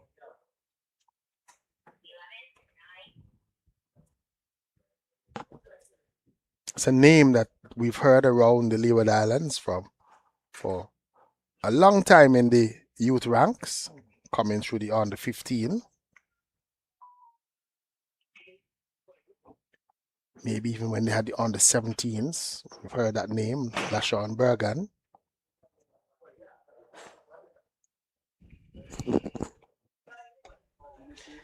Well played by Daniel Denmore, stretching forward and yeah, I like the fact that he's been really trying to get on that front foot. He's probably been, other than Tannis Francis, one of those players that we've seen that has really purposely been looking to push on that front foot. Yeah.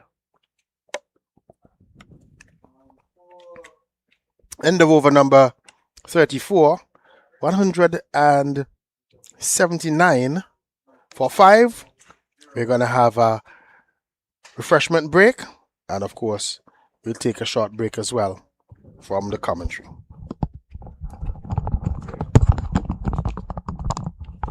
Ask the score what happened to Shinaz. She scored now, come up. On the WICB no more. On WICB. The score stick at 151.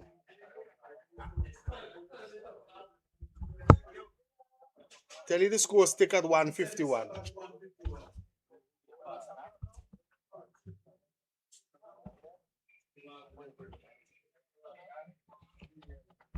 We done try refresh 10 times. He now move. Yeah. Yeah, Jack one and Lasha and batting.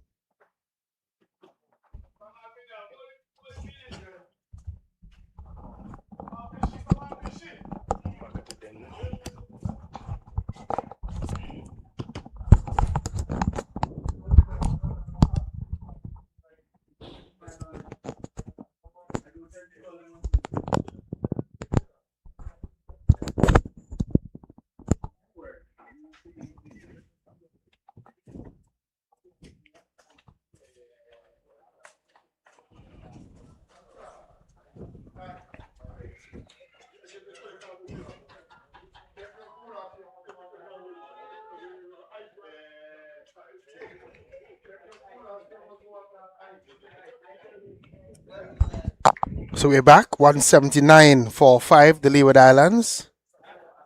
Bergen and Rondre Daniel.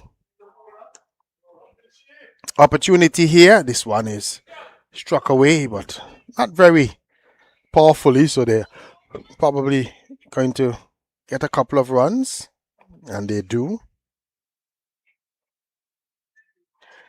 Projected score is still saying like 264 then more at this point. I think the Leewards would want maybe a few more than that. Yeah, well, they'll have to apply themselves then more. So the 1 over from Venner and the They still have, you know, some reasonable Aravinda batters Bishop. in Yep. the dugout then more.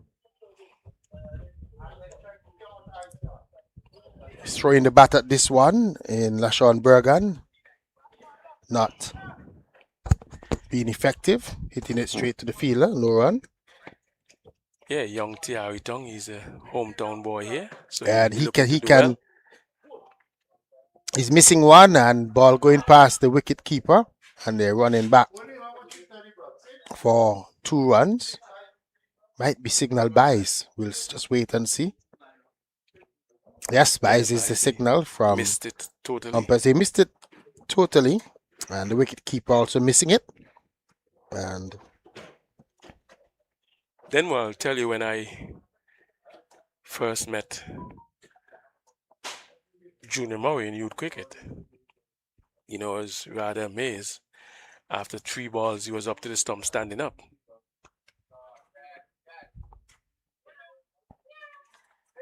And those days he had pretty quick bowlers. I remember, I think it was Dennis and Thomas. You know, and after 3 balls, he was up to the stump, and then I think he actually got Oscar Walters stumped off the pace bowler. He flicked and took his foot off his ground and was stumped. Yeah, that was surprising to us in the Leewards. You don't see that kind of wicket keeping. Yeah, so that. And he had gone all the way on to wicket keep for the West Indies, so clearly there was something there. Yeah, and Junior Murray, he's about coaching here with the Windwards now. Windward Islands. We've seen him about. Yeah. Like you said, Sir Curtly is here having a chat with him. We've been trying to woo Sir Curtly, but he's not in the mood today. Yeah, I think we might. We're not going to give up, Dave. We might be able to trying. Convince him a little later. We might get one of the. And we'll try and see if maybe we get lucky with Junior Murray. This delivery is full and struck away over mid-wicket for 4. So I thought in the last over when he got a full toss and he just eased it out to the long on region and got 2, should have really banged that one away as well like he did this one. Well, then we're better off playing safe with the situation of the game at this point. But this time he got a loose delivery from Cody Fontenelle and he was able to put it away, and he's cutting, but there was cover on the boundary. Ooh.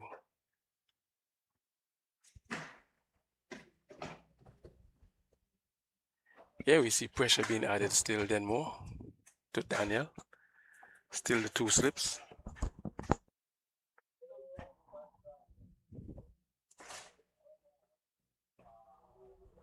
Again, Daniel is minded to push on that front foot. And I think that they have been able to put the 2 slips in because Randre Daniel doesn't seem to be one that is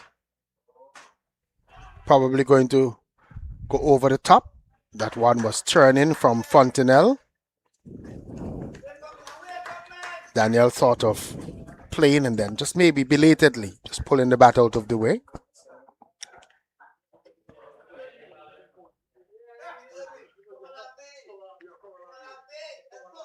He doesn't look flustered really then more. No, he does not. He does not. It's just that he's not getting the ball away as he probably would like. Yeah, he definitely should understand what's going on in terms of spin. Nevis has a lot of spinners, and they do encourage a lot of that type of bowling down there. He's getting one shot and he's pulling it away for 4. So a short delivery from Fontenelle and given the treatment by Randre Daniel, pulling it forward of square into the boundary, 4 runs. Yeah, that was a good shot by Daniel Denmore. You know, as I said, he's just waiting on the ball to be in his areas. You know, he doesn't look flustered by the spin, and he just continues to play his game, which is rightfully so he should do. 193 for 5 after 36 overs. This is Joseph coming back. Off spinner. Yep. Yeah. Kevin Joseph. Yeah, so we see the changes coming from the Windwards attack. They're looking to wing things around, short spells, which is good. It's pretty hot out there, Denmore. It is.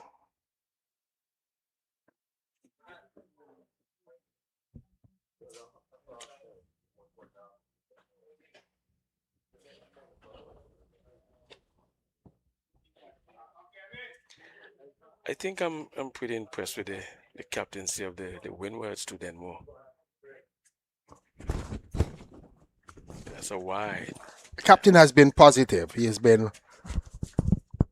alert. He's been trying things to try and get wickets against the Leeward Islands. Yeah, he certainly is trying things.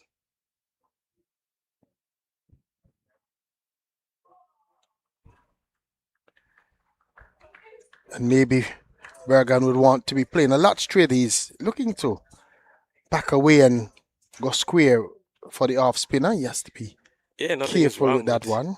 Playing that shot, but you got to get over it, then more. Stay on top of it. You're backing away.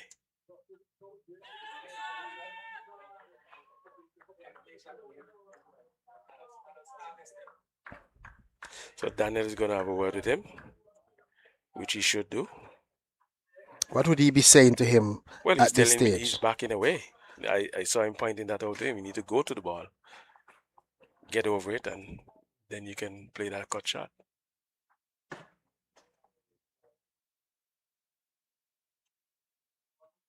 Still backing away then. Still backing away, still not making contact. Bounce and turn though. Just now, got quite a bit of bounce. Taken high up by the wicket keeper.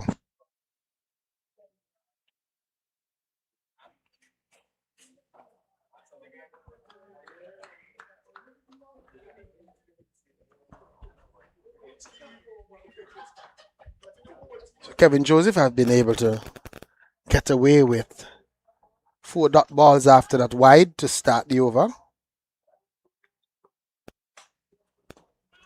He's chipping this one out into the onside, but it falls well short of Esino Fontaine on that long on boundary.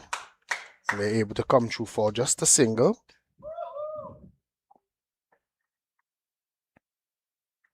Captain has maintained that slip consistently throughout the day. Well, it's to Daniel. He's been that slip for Daniel all the time. And missing outside the off stump is Rondre Daniel, looking to cut. Leeward Islands under 19, 194 for 5. Tanis Francis making 79 today. Jake Wanathan has 55.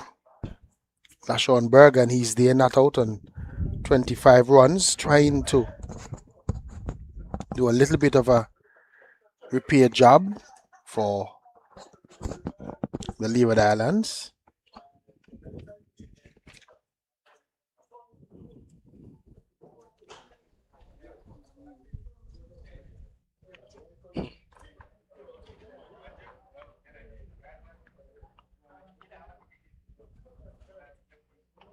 So we're about to have the start of over number 38. Aiden Burton looks as if he's back into the attack. Starts with a flighted delivery on the front foot and can't pierce the infield is Bergan.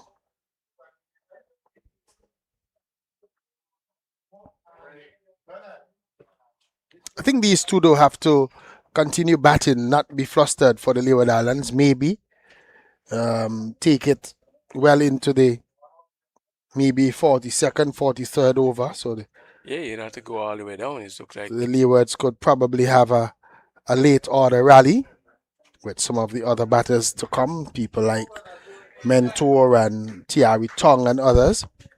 Yeah, it will have to go all the way down to the last 5. It looks like now then more. Just keep ticking it around until I think the you Leeward get Islands all would the way want to down bat there. all 50 of the overs today. They will need to then more.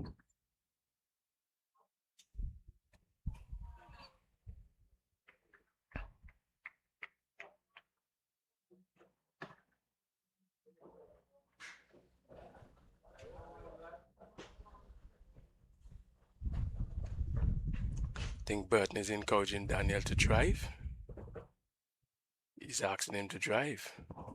We see him Which he rehearsing does. the drive himself, almost as if he's saying to Burton, "Come on, drive me, let Well, me he see." did. Then more. And he did, pleasantly, out for a single.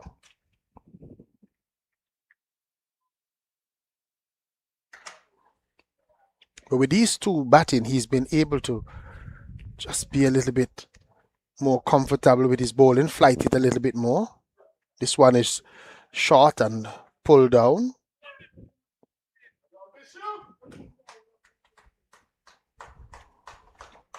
But they just get one. So he's able to get out of this over with 4 singles. End of the over, 197 for 5 after 38 overs. So the 198 correction for 5. The Leeward Islands approaching 200. They would want to get to that landmark, 200 runs, and then go on from there.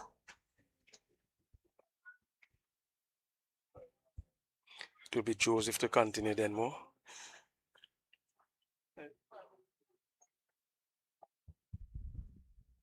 He's having a check of his feel.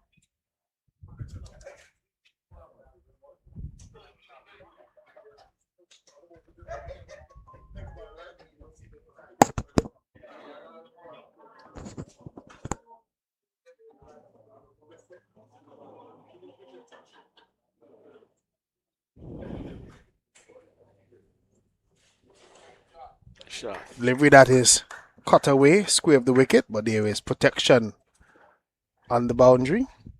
Well, he must have taken the advice from Daniel Denmore. You notice he missed quite a few deliveries that he cut at last over. He has cut the first one for a single now. So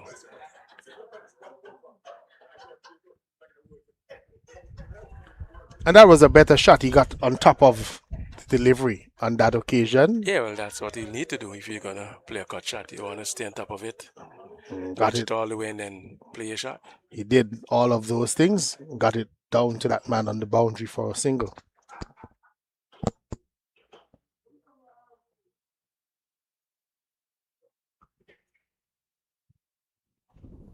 Again, we see Daniel minded to come on that front foot, but he needs to start to pace the infield, start to find the gaps. He's driving, but he's hitting the ball straight to the fielders.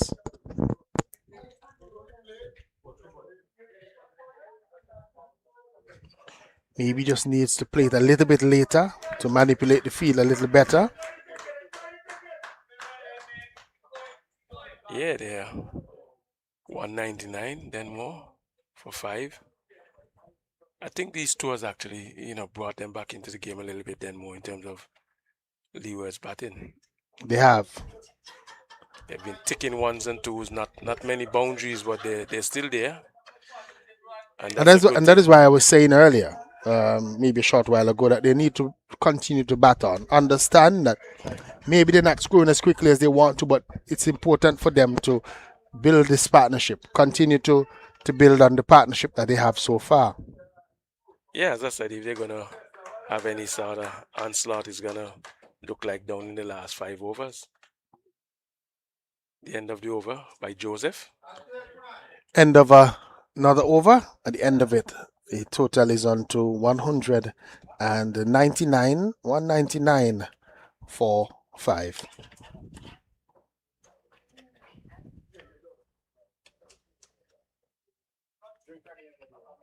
Yeah, we're going to see Burton continue.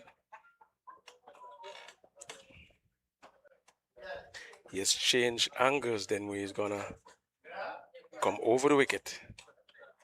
It's actually he's come around the wicket.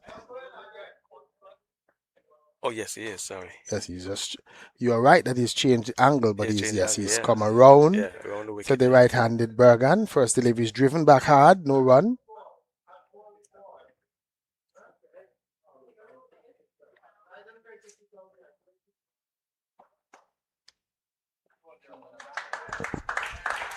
.200 has come up for the Leeward Islands. 200 for 5 in over number 40. Yeah, they're doing a little bit better now than more even the players in the dugout. They've been unmuted. Yep, Yeah. they were very anxious to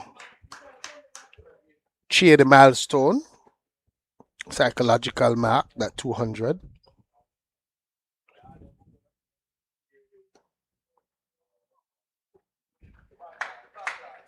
Andre Daniel continues to find it difficult to pace the infield. Thought even that one he was just a little bit hurried into the stroke. Burton is asking him a few questions there.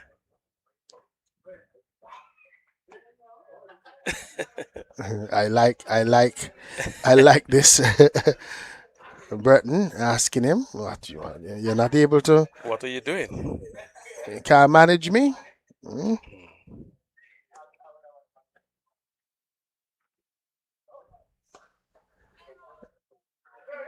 There is a run out. He was under pressure. And again, lack of communication because he drove the ball. They feel that at that short extra cover position was tumbling to his right, stopped it effectively. And Bergan and Rondre Daniel were off for a non-existent single. And with just a little throw from on his knees, he was able to hit the stumps at the non-striker's end, and Rondre Daniel, who's been unable to get the ball away, was run out. Leeward Islands losing their 6th wicket. They're 200 for 6. Yeah, then was good feeling.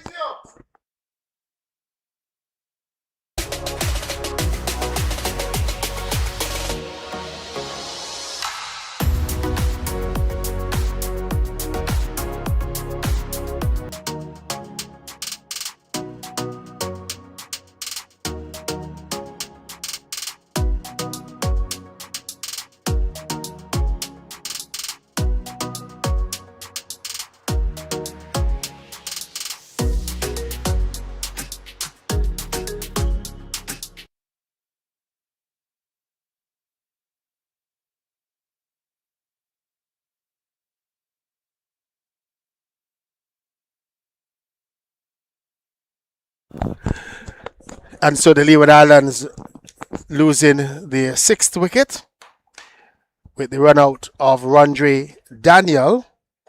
And we've seen Brown go out to bat for the Leeward Islands. Light Brown is the new batter for the Leeward Islands. He's joined LaShawn Bergan, who is there.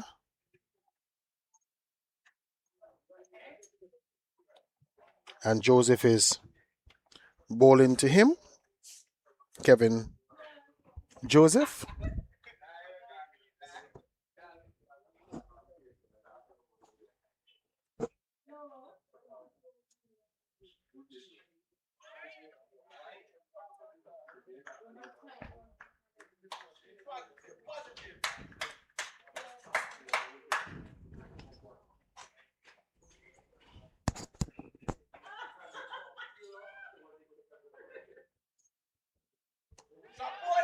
He's swinging one over the mid-wicket region. Looks as if it's one bounce, or did it carry all the way? Yeah, looks as if it carried all the way. Signaled a 6. So Light Brown getting to that one and swinging it over a mid-wicket region all the way for 6 runs. What a way to get off the mark. Yeah, well, I guess he knows his areas then more, and once the ball is in that slot, he's going to have a go.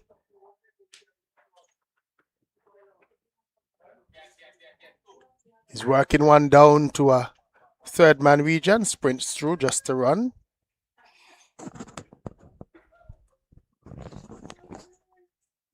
Yeah, I think that was good cricket on behalf of Brown, as he said. He just got a 6 and just pushed And just to the working the outside next for one for one. Get off strike. Something that Rondre Daniel had a little bit of a problem doing, getting off strike. Bergan is getting another single. Again, just backing away and forcing it through the offside. Yeah, Bergan doesn't look to be doing much Denver, but he's into the 30s. Yeah, almost unnoticed, Yeah. similar to what we had early on with Chico Nathanez and even Tanis Francis, just before you even knew it, that they've gone into the to the 30s. Light Brown is on that back foot again, just playing defensively.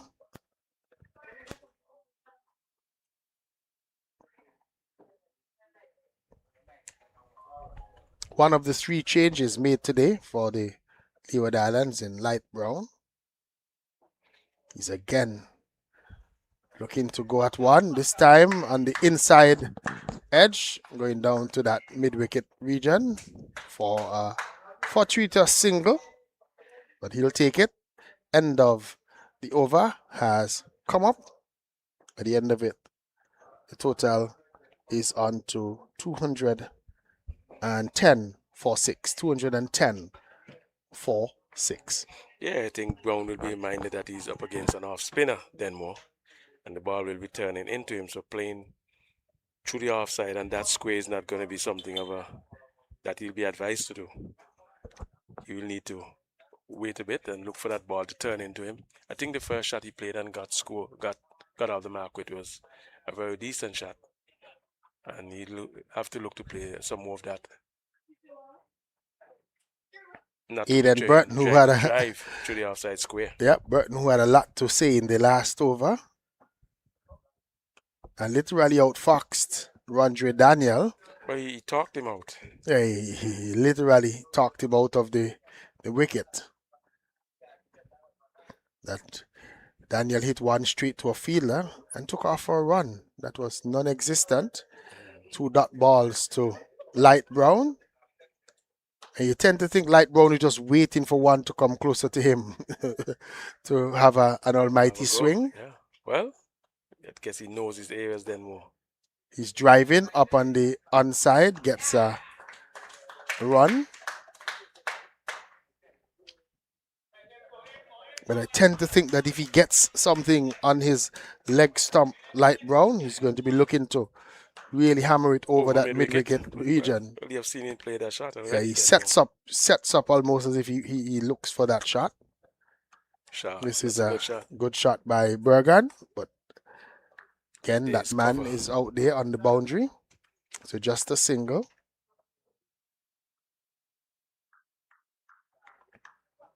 Captain Theo Edwards has literally been at slip all day. Maybe because he still has that finger that he's worried about.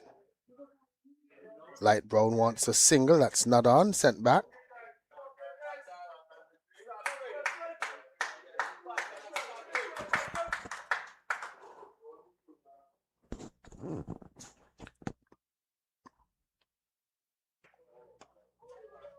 Gets a full toss, but he's just able to get 1 run.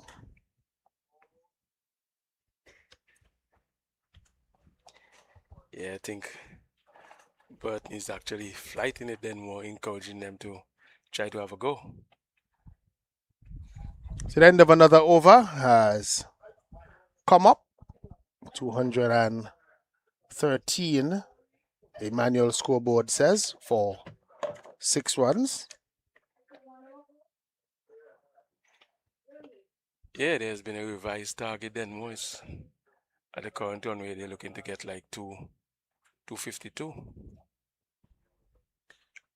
But if still think the Leeward Islands, if they are able to really have a late order go, could get a little bit more than that, but they would have to keep wickets in hand and bat sensibly towards the end, try to bat all of the 50 overs.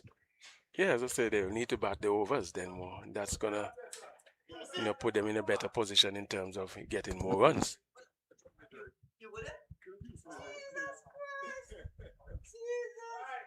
Opportunity for a run here when they get it. They got a wide the first delivery of Joseph's new over. Kevin Joseph.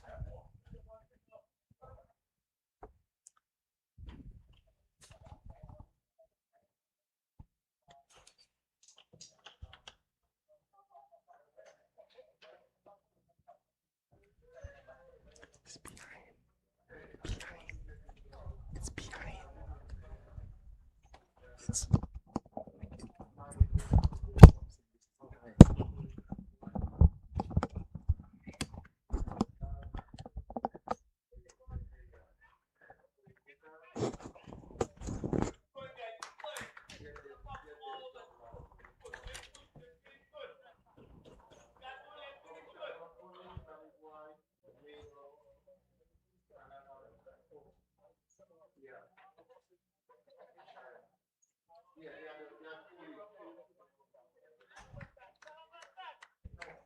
I think So Bergen and he needs to be a little more positive than more in his stroke. He looks like he's just trying to.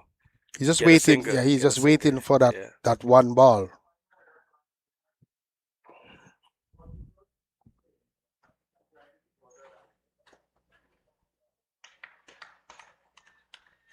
When the ball is close to his body, he looks very ineffective. He's unable to get it away. Likes to free his arms. So if he doesn't get it outside of his body, looks cramped. He's playing one in the air and the ball falls safely and beats the fielder and goes into the boundary for 4. Yeah, he looks pretty suspect when the ball, as you say, when the ball comes straight to him. Close to his body, looks like, he's in no man's land. And almost a shot out of desperation just now, but going down the hill. Ball falling between 2 fielders and beating them into that boundary for 4. So 4 runs to the Leeward Islands. 219 it is for 6 at the end of that over.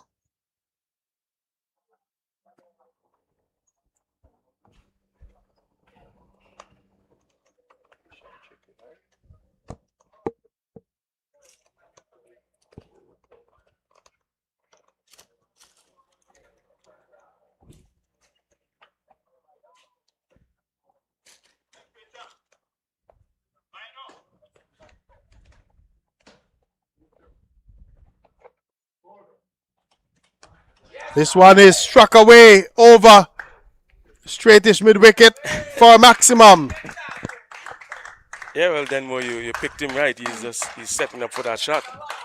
Anything that's on the inside, he's gonna look to go over mid wicket, playing that slug sweep shot. But he played it well, nevertheless,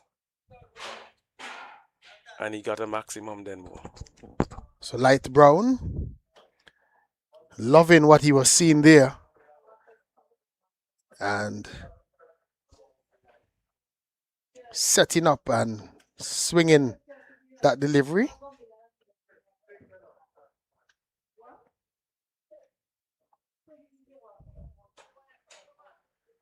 This Burton is a real character. He's a real character. Yeah, he's giving the batsman a lot of chat.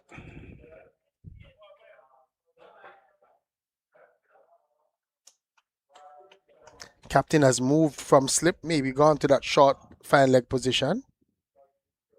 Ooh. And an almighty swing at it from light brown, throwing the bat in the square leg region in the direction of umpire Holder, but falling well short of her. But he has to not give in to the tauntings of Aiden Burton. I think Aiden Burton is also trying to talk him out of the wicket. Yeah, well, that's part of the game, but it will be left to him then more to see what he wants to do. He's He's driving pushing hard, trying to straight, get two. It's 4. and he Lovely gets shot. 4. That Straight down was the ground. that was pushed straight down the ground, and thought that that man out there at long on was going to get around, but the ball really raced over this patched outfield and got to that boundary very quickly. It's almost as if it was picking up speed as it went It went into the along, yeah. boundary. That Lovely was shot. yeah, it Right was a brown. lovely shot, and that is why I'm saying that Light Brown need not to be talked out of the wicket. He needs to just stand up and bat, not get carried away. He's driving again up on the onside and can't beat the infield. No run.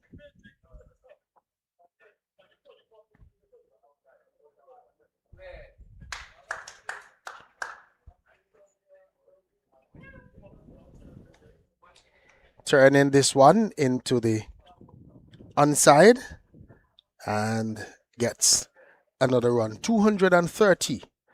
Total has gone on to 4-6.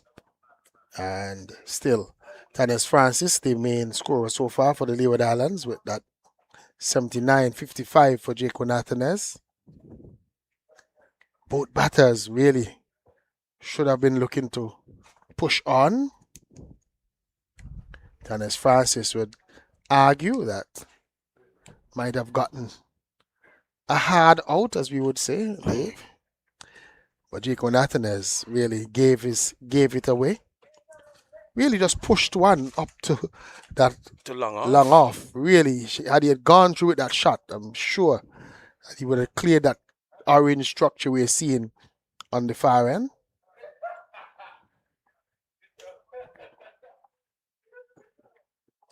Is this Fontaine that's coming back? It is. Yeah, looks so. Looks. He's had 6 overs so far, 1 for 13. It's been the pick of the bowlers.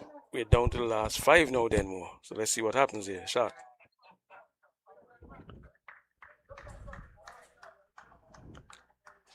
So 6 maybe, what is there? 30 deliveries to come? 29 now? 5 it looks like. Well, we'll try and figure it out. They started from this end. So this should be the... Well,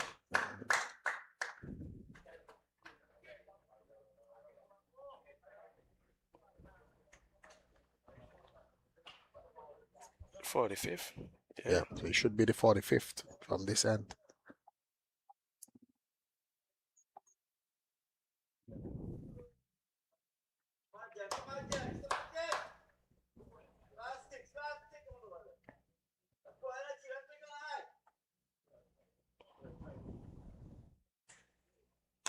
This one is struck away, but there is a field out on the long off boundary.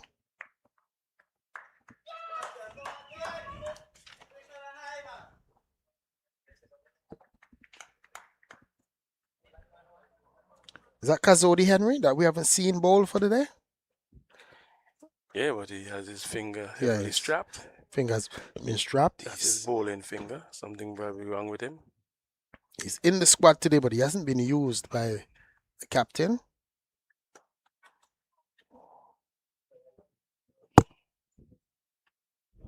He's feeling well though, Denmo, still. He is. And that's one thing that we can't fault the Windward Islanders for. They've given the effort in the outfield. Even though 1 or 2 are banged up, including the captain. They've been able to give the effort in the outfield.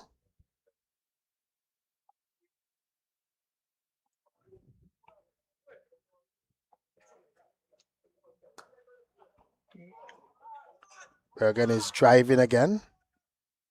And again, good sharp feeling by the Windward Islands deep fielders. Getting around, covering the ground. Burton and getting it back in quickly. So he's into the game today, Burton. He's Yeah, well, he's keyed in then more. He's been He is. chirping, giving the batters a lot of cheeks. Opportunity for him to take a catch, and he Ooh. drops it, and the ball beats him and goes into the boundary for 4. Got both hands to it, almost as if we put the commentator's curse on him, because we were just saying that he's in, got his hands to that one, but couldn't hold on, and to rub salt into the wound, the ball beats him into the boundary and goes for 4. Well, then more Brown is going to have a go, definitely. So yeah, Light Brown is not looks as there if to they're hang going to around. get the revised total will probably change.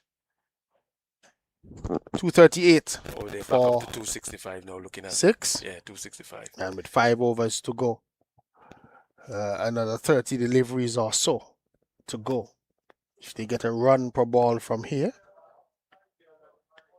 they will get another 30 added. And I'm sure that the Leeward Islands would want probably a few more.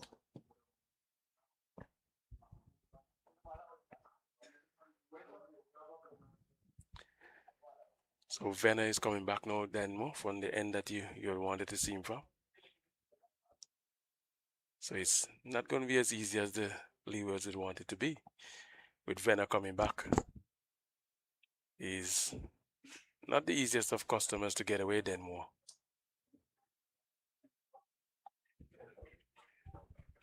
West Indies women today winning by 64 runs in their game against Ireland. West Indies making 257 off their 50 overs and bowling out the Irish for 193. Bergen is driving hard, but will only get a single. It went hard to the fielder. He stopped it, but just couldn't hold on. And that allowed the batters to rush through for... Well, I think Bergen is basically trying to get Brown on strike. I think Brown seemingly to be the batter that's going to really have a go. Stephanie Taylor getting another 100 today for the West Indies. Getting 105. Oh, good This shot. is a nice little dab over that slip region and down to the third man boundary for 4. Yeah, he shows that he has quite a bit of shots. That's a ramp there then. Yep, so Light Brown getting inside that one and just ramping it over the slips into the third man boundary for 4.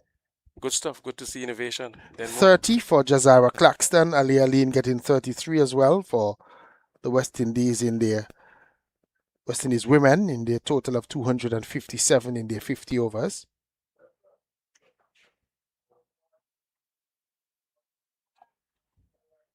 Back here live at the Bethesda Cricket Field, Leeward Islands 243 for 6. As we had another run. 244. 244. The scoreboard ticks over too.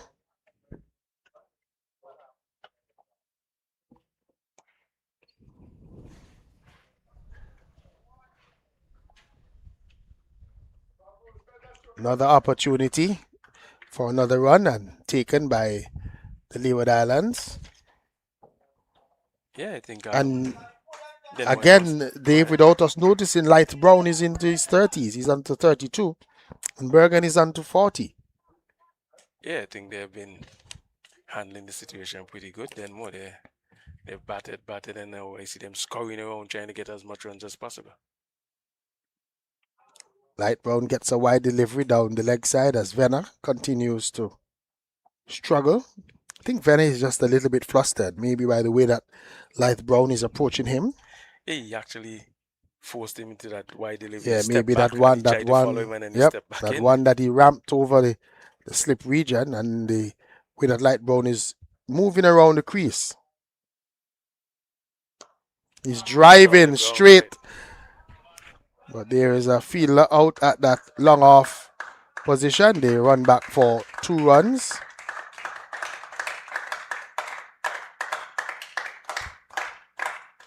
And finally, Dave, we're hearing some sound coming from the Leeward Islands dressing area. Very good to hear. 2 runs short now of reaching 250 runs.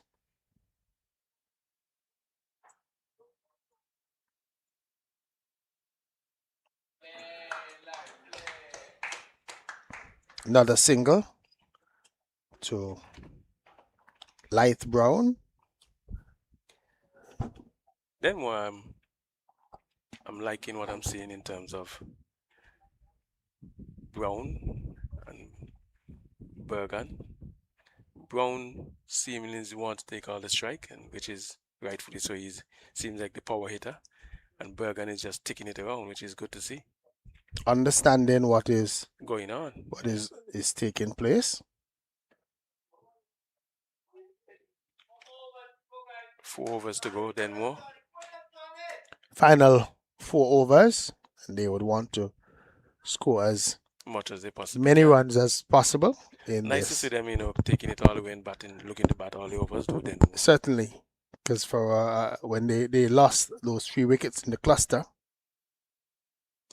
I was a little bit worried. This one is high up in the air again. Burton is running around, won't be able to get close to that, so they will be able to run back for 2 more.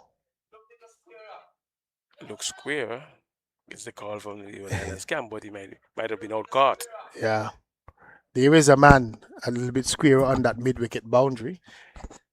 Yeah, I want to think that some of the balls can be hit along the ground, and more fielders are pushing back now. Certainly. So you see another man going on the mid-wicket boundary. They're bringing up the man from third man.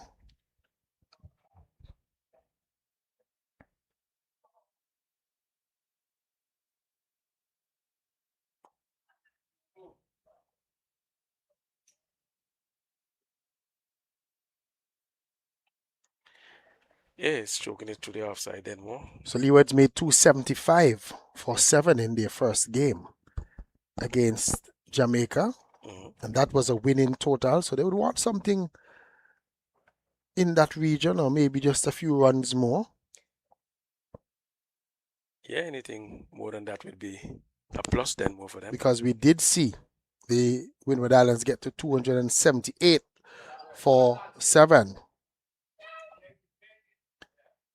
Replying to that 392 that was made by the Barbados on the 19th. So you know that the Windward Islands can bat. So yeah, the Leewards will want to get captain then more when he played some lovely shots. He did.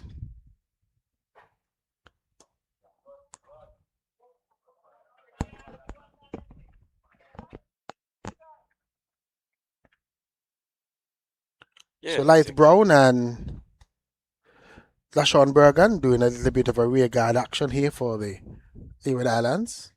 Yeah, it's definitely good to see them more than not giving up. They're fighting all the way down to the end. I think credit must be given to Bergan though.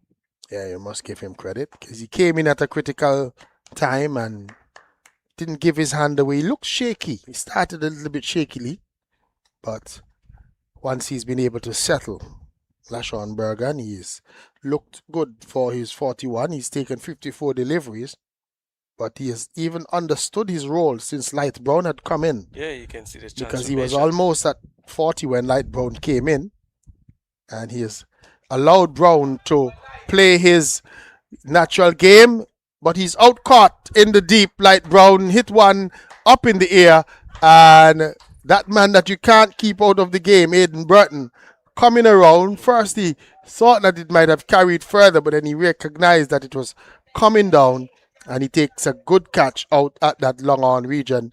And Light Brown, trying to go for a maximum, gets out for well played 38 under the circumstances. Yeah, I think it was a good effort by Brown in the tail end, the back end of the innings with Leewards.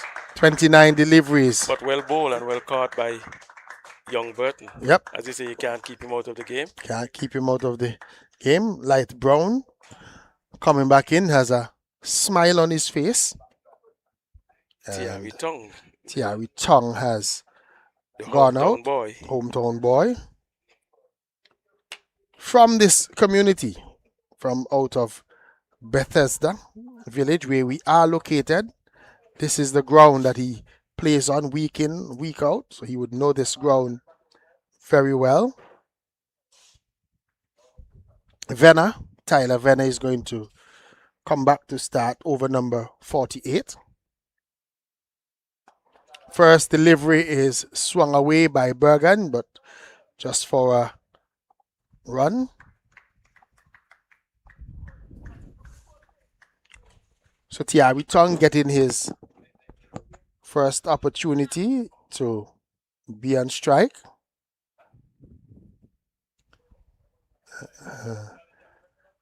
Some of his fans would be around the ground watching him. Gets one that's down the leg side. Should get runs here, just one. Wide called as well, so an additional run for the Leeward Islands and an additional delivery to be bowled by Tyler Venner.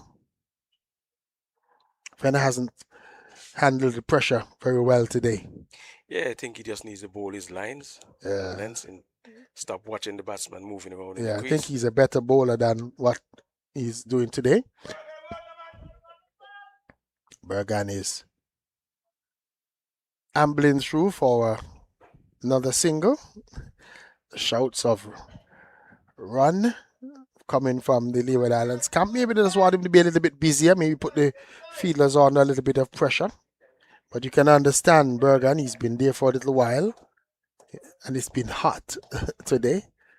So Thierry Tong is pulling, gets his first run into that mid-wicket region. So Yeah, one more to the total, 257 for 7. Watched Bergan then more. I think that's his style, that's his character. He just likes to be cool, calm, and collective. And he just, even if he's running, he's just cool. You know, the coaches have some work to do in terms of to get him up, get that level of intensity. He's pulling down, getting another single into that square leg region. Then more, that was a good bit of feeling there from Henry and a good throw back into the stumps. Yeah, he's been very good, even though he's had that, that injured finger. And he's bowling a slower delivery, and looks like Thierry Tong was through the shot very early, pace off delivery, and the stump is knocked back, and the Leeward Islands losing their 8th wicket. They're now 259 for 8. Thierry Tong bowled by Venner. Yeah, well bowled by Venner. Tough luck to Tong in his first game on his hometown field. I think didn't read that one at all. Thierry Tong, he was through the shot long before the ball came to him, missing it completely, and the ball crashing into his stumps. Yeah, I think I'm saying it's mentor, Kareek Mentor, another young player for the Leewards from Antigua. So Kareek Mentor, and he can bat. So he can bat. I'm surprised that he's come this late. Well, he will have to prove his salts and his worth then more, so he can step himself up. We know that he has had a century in local cricket, first class tournament. Yep, playing with his dad. Both of them got centuries in that game. This delivery, he's getting off the mark right away, looking confident, getting on top of a short delivery from Venner, just pulling it into that mid-wicket region, walking through for a single. 12 deliveries to come at the end of the over. Leeward Islands on the 19, 260 for 8. Yeah, then more. As I said, the Leewards have brought themselves to a respectable total so far. With another 2 overs, they should be in a good position, a decent position, at least to pass the first total at the Dave, I'm just watching one of the players with your theory.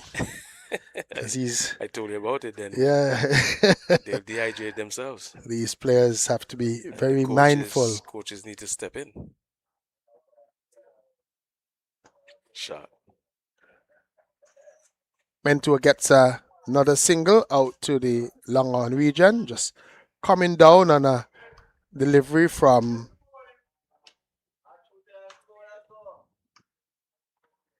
I think they need to run a bit, quicker between the wickets. If think they that feel a think fumble, that's they have an yep, opportunity. that's what one of the managers or one of the folks from Leeward Islands saying to them. Just run a little bit harder and put the fielders under pressure. They're rushing back for 2, and Mentor gets back very quickly for that second run. So he's listened to what the coach is saying. Edward having to do a lot of work around to his left and couldn't stop the second run. Then they'll need to be more vigilant. Edwards with a sick finger, you've got to put pressure on him. He's not going to want to injure that finger again. This one is driven out, but this time it's going to a better fielder. Well fielded by Henry. Kazodi Henry, and he was quickly in, attacking the ball. Even though it had a little bounce before it got to him, he was quickly onto it. Well, that's a good thing then where he's in, closer, so the throw will be a shorter throw. Shorter throw. So these are some of the things these youngsters used to need to pick up and do, which is good by Henry. This one is played away, out into the deep. And they're coming back for a second run. And looks as if it's Bergan who had to just step up his motor a little bit there. And he was that was always 2 then able to get back in. First run before the fielder got to the ball. So at this time of the innings, you need to keep putting pressure on them. It's a lot closer than we might Bergan have need thought. to step up his motor, he has to. Yeah, he has to. Look to run a little bit faster. Mentor will get another run. This time, Edward is able to get in, but still favoring that finger.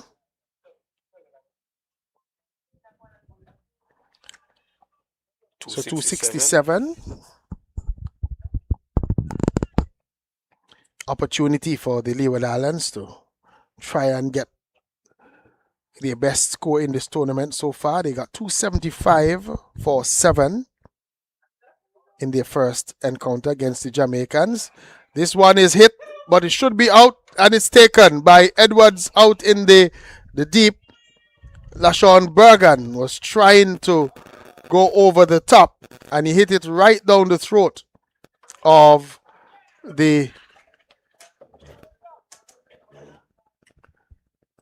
fielder. Is that?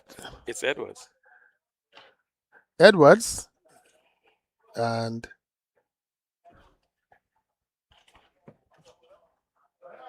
what's that? Is it time? We're not sure. Scoreboard is saying that there's one more over to go. Not certain.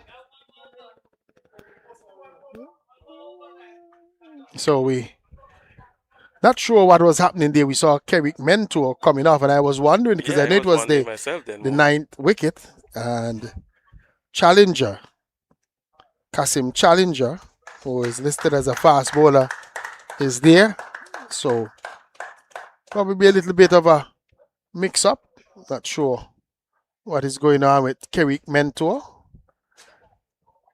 He's not checking the overs. Yeah, they probably not even checking that it was 8 wickets down, because I saw him starting to walk off with Bergan.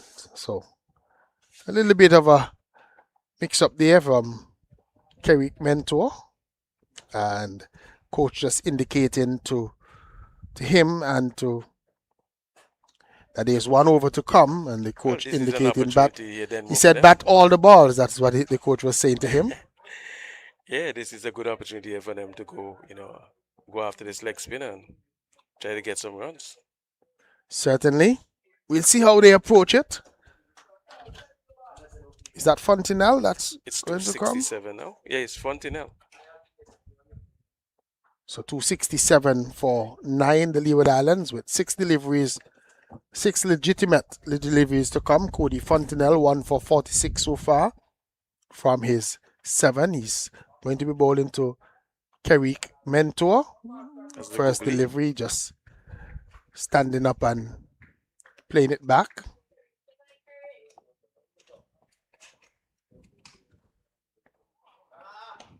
He's Wow. pulling one and he's refused the run, Kerrick Mentor. But he got a short delivery. Really should have been looking to be a lot more aggressive with that one. Yeah, he was aggressive, but he didn't take the run then more. He's hitting one out deep, and they're going to just get one run.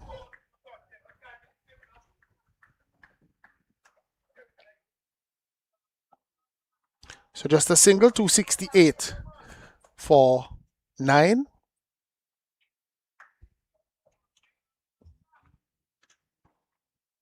Challenger. Swing and a miss at 1.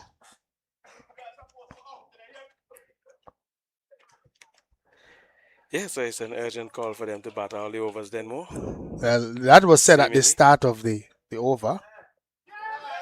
And Challenger just getting one up in the air. And at this day and age, Dave, is there any place in cricket for a genuine tail ender like we're seeing here from Challenger? No, this is surprising to me then more. Yeah, it's surprising to me as well. Yeah. Mentor leaves one outside the line of the off stump. So just one delivery to come, or that was the final delivery. Mentor just seeing it. So the Leeward Islands ending a little bit, maybe anticlimactic. 269 for 9 at the end of their 50 overs, and which means that the Windward Islands would need 270 for victory, and we saw them making 278 when they had that chase against the Barbados team. So the Windward Islands would feel that this is within range of something that they could get. 269 for 9, is that enough for the Leeward Islands, Dave? Well, it will have to be enough. Then we'll have to go and bowl and back it up and defend it. You know, they've put it on the board already, so they will have to go there and bowl well, feel well, catch well, tick all the boxes, then more, and try to get a victory here today. So as you said, I'm not sure if there's a place for a genuine tail ender as we've seen here. You know, I haven't traveled all the way up from on the 13s, on the 15s, 17s up to 19s, and yeah, so being able to handle yourself with the bat, that's not a good thing. So when last we heard Barbados, they were 208 for 6 playing against the Guyana on the 19, Jamaica on the 19, 190 for 8 playing against Trinidad and Tobago, and the Leewards here ending on 269 for 9. So we'll take a short break from the Bethesda playing field, and then when we rejoin you, we will have the Windward Islands chase as they look to get 270 for victory.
And we're back. There's a little bit of cloud overhead here at Bethesda, but it's a cooler situation for the Windward Islands to chase, and they're looking to get 270 or 50 overs. They're going to overhaul the 269 made by the Leeward Islands in their term at the crease. The Leeward Islands get into 269 for 9. And let me just give you the Leeward Islands scorecard. Tennis Francis was caught. Wicketkeeper Daniel off the bowling of Burton for 79. Jathan Edwards was caught. Joseph of Glasgow for 7. Kunal Tilakani, LBW Venner for 3. Jake Nathanes caught Burton off Fontenelle for 55. Matthew Miller was caught with keeper Daniel off Fontaine for 3. Rashawn Bergan caught Edwards off Fontaine for a well played 47. Rondre Daniel was run out for 16. Light Brown had a little enterprising innings. He was caught Burton off Fontaine for 38. Thierry Tong was bowled by Venner for 1.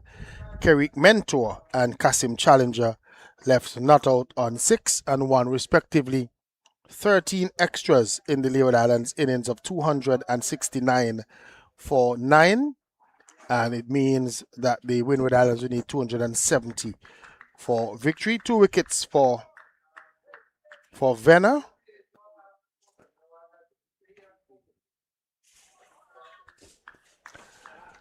Starts with a wide delivery for the Leeward Islands. Cody, the Leeward Islands opening bowler, Challenger, coming from that northern end.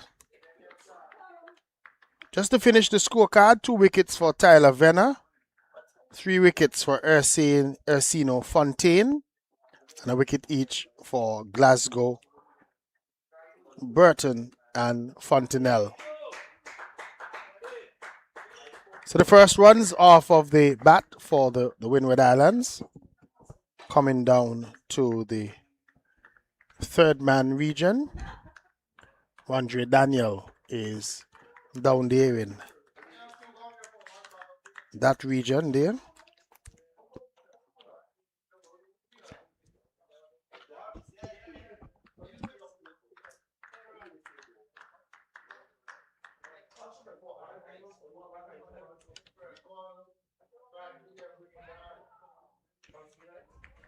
So Edwards and Daniel opening the batting today for the Windward Islands. Theo Edwards and Jonathan Daniel. Derwin Lewis, who we saw open the batting in the first game, is not featured since for the Windward Islands.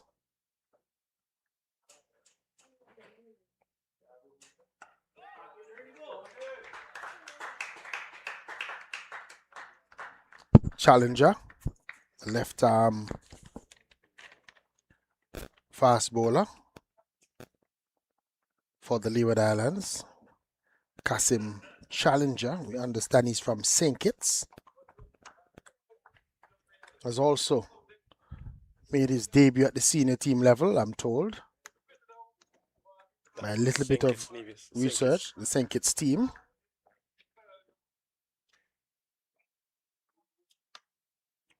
He's hitting a good line to Daniel.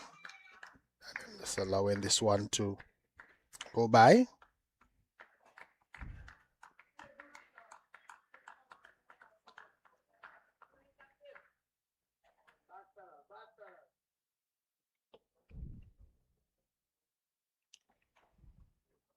The last game, Jonathan Daniel got 27.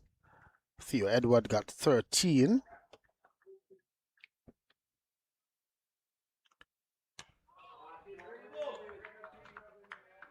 Some hard deliveries being bowled. They batted 6.2 overs, had an opening stand of 37 for the Windward Islands in that game.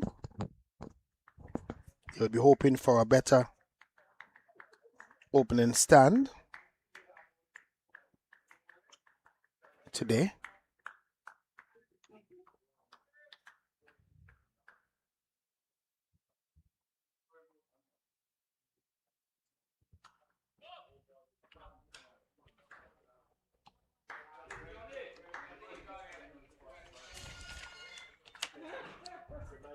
Yeah, I think that was a pretty decent over Denmore from young challenger. As you said, he's hitting some real hard lengths there. Yep, looking to bowl a good length. Nothing too short, nothing too wide, not giving the... Yeah, apart from his first delivery, then where that was a It wide was down a the leg wide, side. yep, down the leg side. But He's up other than today. that, he's hit the lengths in that over. 2 without loss after the first over. Just Theo Edwards getting a run off the bat.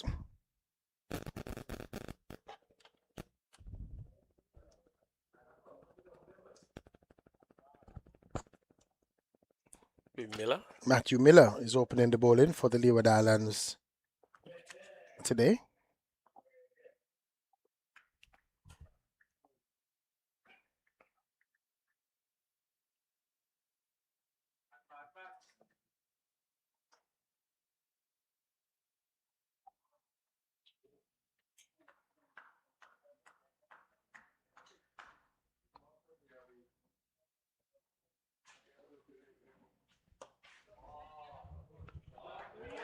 This one is hit away for 4.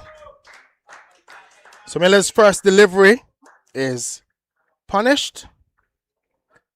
And he bowled 8 overs for 68 runs in that match against the Barbados team.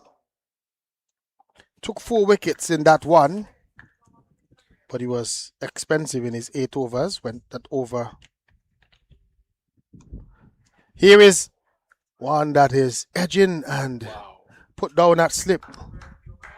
There's a genuine edge there, and the feel like that slip position was diving. Athanase not holding on.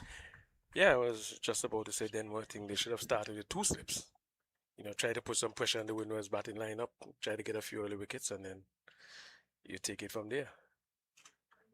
I mean, spreading the field from the onset is not going to do the trick for you. You've got to get wickets and keep putting pressure on them as they go along.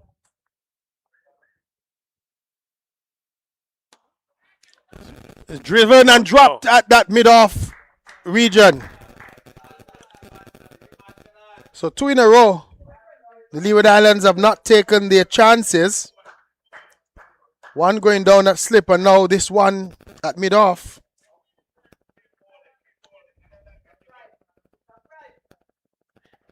Yeah, if Leewards are going to do well, they've got to be able to take their catches. As they say, catches win matches. Thierry Tong putting down that one there. And Thierry Tong on his home ground would want to be performing a lot better. Didn't perform at the bat, got bowled, and now putting down an early opportunity.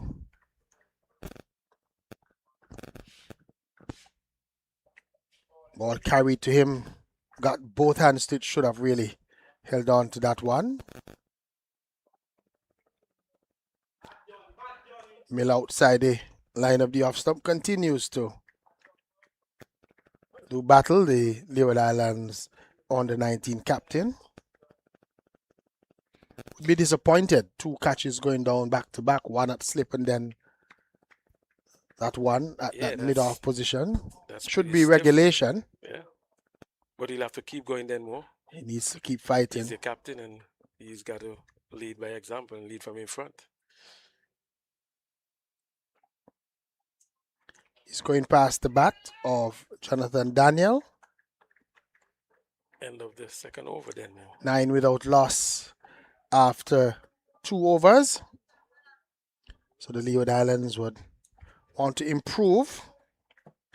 Reports are that Gadson Bowen made that double century against the Leeward Islands. He was dropped 5 times. Yeah, I learned that after we left here then. Yeah. Quite a few catches went down. Quite a few catches went down. So the Leeward Islands Islands some work to do. Definitely have some work to do in the outfielding. Yeah. Can't be putting down, especially good players. And somebody like a Theo Edwards could make them pay.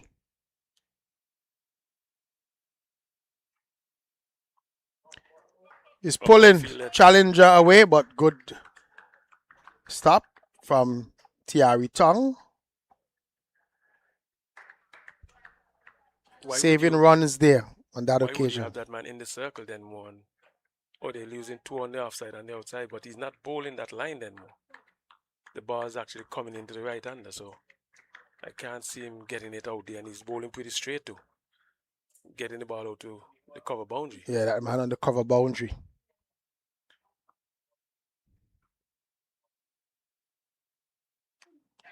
Edging up into the air, but falling short again. Good length delivery with Yeah, and he's pretty straight. He's not giving the batter any room, so hitting that one into the pitch.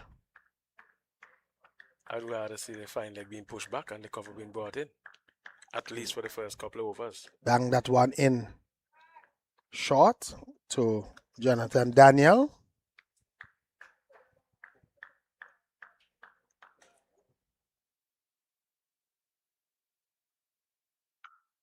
Kasim Challenger continues to be on target. Yeah, then we look pretty organized so far. Yeah, he's definitely hitting the deck hard. He is hitting the deck hard with those deliveries and not giving the Windward's batters any room so far in his spell.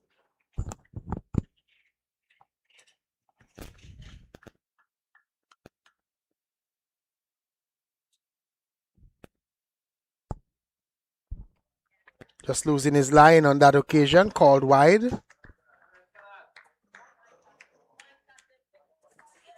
The umpire Prescott. Yeah, then well, that's why I'm so in support of pushing the fine leg back. In case he slips, you've got a little bit of cover on the boundary. So you would bring that man that's on the cover boundary up. And push back the fine leg. Push back that fine leg at least. Based on what we've seen, I've seen the ball coming into the right hander, so every now and again one may slip and go down the leg side, so you've got to get enough cover there. And he has not bowled that width delivery for the right handers for the ball. We're going he's definitely not, and he's not definitely not pitched it up. Yeah, so to the right handers going away from them at all. So that man on that cover boundary might be a wasted fielder. At least for now. At least for the time being. Maybe you could actually bring him in and actually get an extra slip into. Oh God. He's out caught in that mid-wicket region. Short delivery. Daniel was looking to pull it and jumping up above his head and pulling it down is that fielder in that mid-wicket position. And the first wicket has gone down for the Windward Islands. They are currently on 11 for 1. Leewards.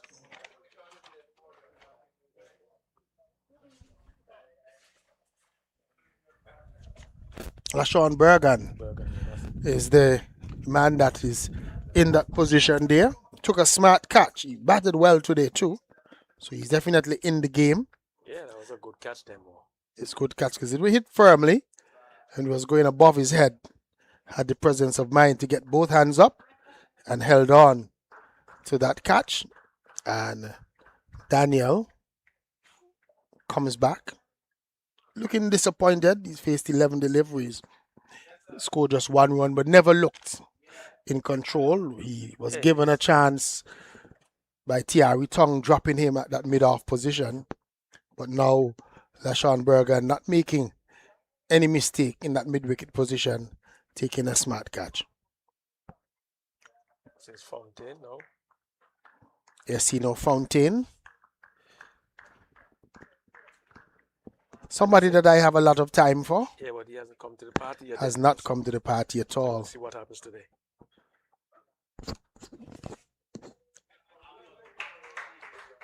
Gets off the mark with his first delivery in his last game. Scored just 12 runs.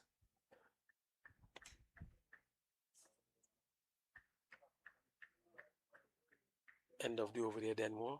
Miller will continue. Let's hope he'll keep going.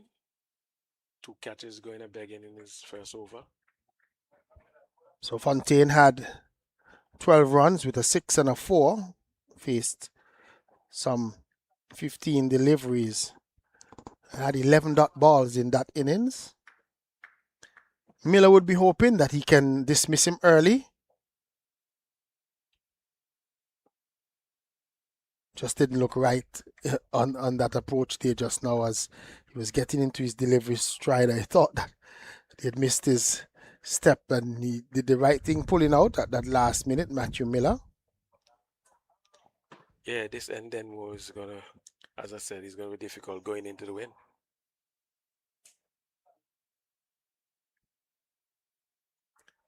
Matthew Miller outside the line of the off stump. No runs. Miller tends to be a wicket-taking bowler. He tends to get wickets when he bowls. Yeah, well, that's good to know then, Mo. And he would be hoping that he can get a few more. He got 4 wickets in the last game, even though the Leewards were clobbered by the Barbados team.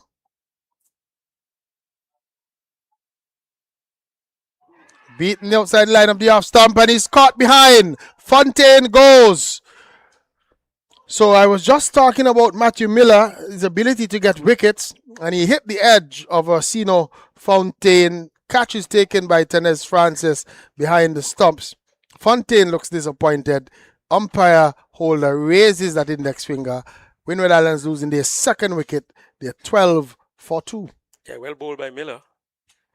As you said, he's that wicket-taking bowler. He actually created 2 opportunities in the last over. And it's good to see that catch being taken for this one. Yeah, thin edge they found of Fontaine's bat. Catch taken behind by wicketkeeper Francis. And Leeward Islands getting 2 early wickets.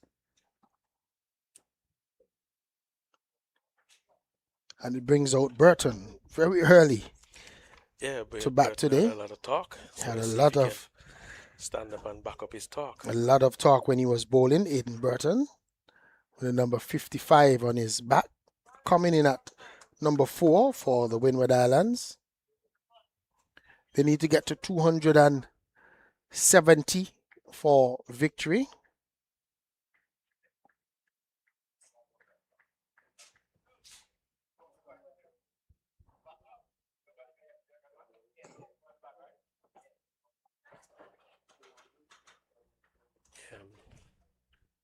So Burton is a left-hander, and so the field just adjusting to suit the left-hand Burton. 1 slip in place. Miller is bowling down the leg side. Coming inside is Burton, allowing it to go by. It was pretty close to him, so not called wide by umpire holder. The oohs and the ahs suggesting that it passed close to the leg stump. It did pass close.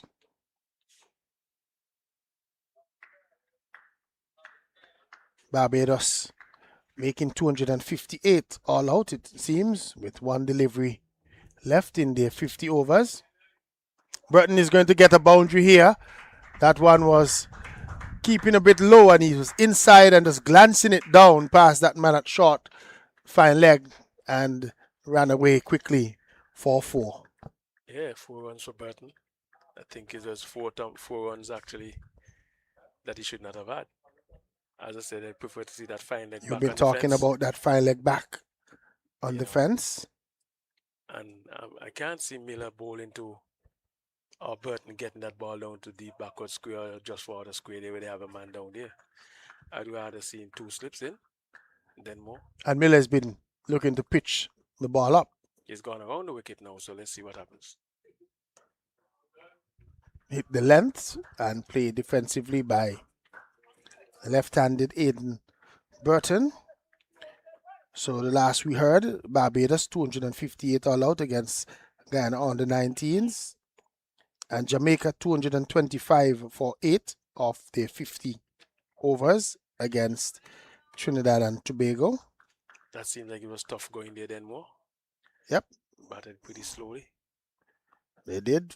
41 coming from Ryan Littleton. 25 from Padre Nelson, the captain. And they had a late order, 52, coming from Adrian Silveira.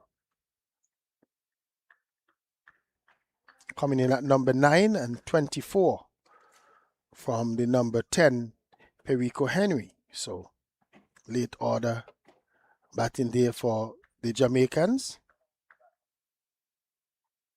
At one time, they were 7 for 111 and 8 for 175.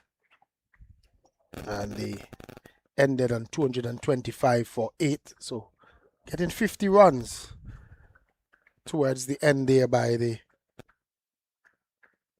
9th wicket pairing.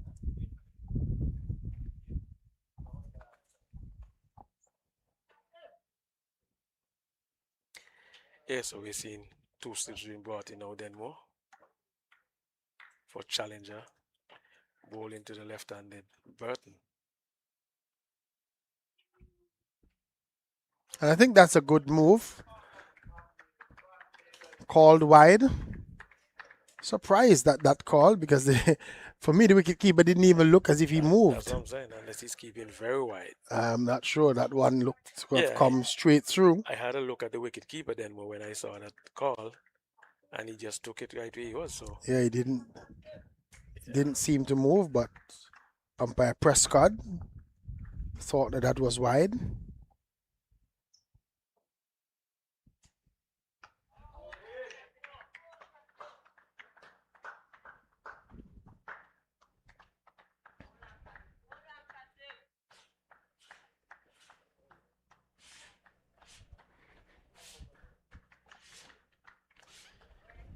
yeah, challengers been doing pretty well. Then what I think he's in this is his 3rd over, I think. It is. Yeah, his 3rd over. Been for the most part on point. Just 6 runs coming so far off of his 13 legitimate deliveries. He's beaten outside the off stump. That's a good delivery. Yeah, well, I was hearing some conversations then more. I wasn't down there, but at ball beef, but I said even when other people were being thumped about down yeah, he bowled well. I was told that his first 5 overs went for about 15 runs. But then late on, when he came back on that second spell, is when his figures would have taken a knock, but he bowled well early on. Again, he's hitting that nice hard length that is keeping Aiden Burton honest.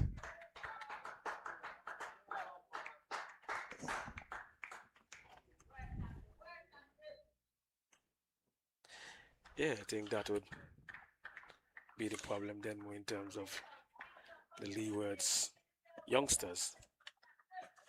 I see fitness being a problem for them. In terms of the coming back and bowling the overs and that kind of stuff is going to be difficult for them.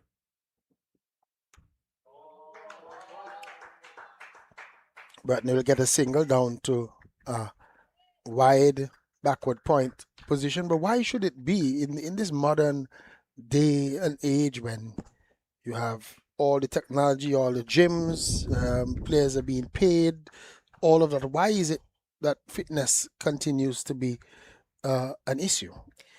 Yeah, that's the thing then. You've got to, be wanting to do the work on your own. Go and work on your fitness. You understand? It only makes it bad for you. It puts more pressure in terms of getting injuries and stuff like that quicker when you're not fit. You've got to get out there and get the work done. This one is hammered. 6 runs. First time we've seen him pull one down, and looking for it was Theo Edward, and he really hammered that one over the square leg region. 6 runs. Probably the best we've seen one hit today. Yeah, well, no use, no sense bowling that length then more. Stick to the one that you've been bowling and you have been doing well at. Why change it if it's not, Yeah. giving you problems? Just He was bowling hang well when around. he's been bowling length, and Yeah, hang around that length that you're bowling, that he hard decided to length. pull one down, and Theo Edward was very ready for that one. Well, I thought we saw him against Barbados too. Then more, he played pretty well. He played that shot, real well. So Leeward Islands would not have seen him in that game, but I'm sure now challenger would know that you don't bowl that one. And he's with a yeah, better that's a better delivery. length. It says the good saying says, if it's not broken, don't fix it. So you need to hang around that hard length, then more. Just about that hard length, and the end of another over has come up. 25 for 2. The score has moved on to. They're trying to get 270, the Leeward Islands, making 269 for 9. Tanis Francis would feel aggrieved when he was looking good on 79. Being given caught behind. Was pretty upset about that. Might have to have a chat with the match referee at some point. Well, I had a chat with him then one. I'm advising him whenever the umpire sends you have got to go. Here is this one, but it's coming off the edge of the bat of Aiden. The Leeward Islanders were looking to go up in a big appeal, but it was a significant sound of the edge, ball hitting the bat before going onto the pad. Something that all coaches tell players, that arguing is not going to change the opinion, especially when there is no technology. And even when there is technology, you don't argue. You challenge. Yeah, you challenge that decision. But as I explained to you from since the first game, then more, we need to see that technology being brought in at this level. When you have young players aspiring to go forward, and I'm go sure far, the folks at CWI are going to tell us about the bill that it costs to get something like that up and running. But then you always ask the question: what do you say to a youngster that's trying to go on and go further with his game and being given a bat out? Sometimes it's not even one bat out. If you get 2 or 3 of them in this tournament, you're in trouble. Could really be the difference in you being selected or not, or being left out. So I don't think the bill is a question. We need to get it done. We always talk about money not being available then. But I think that's always going to be the biggest conversation, money. Yeah, I know that, but we talk about money and we hear it all the time, but we have to find ways. Here is this one. Good take by Tanis Francis, because that one had cut Aiden Burton in half. Good take going to his right, Tanis Francis. That one coming between the bat and body there. Yeah, it was a beauty of a delivery then. Yeah, good grab. And as you said, Miller has this wicket-taking deliveries. He does have those wicket-taking deliveries. He's quite a bit of them since he started. He's trying hard.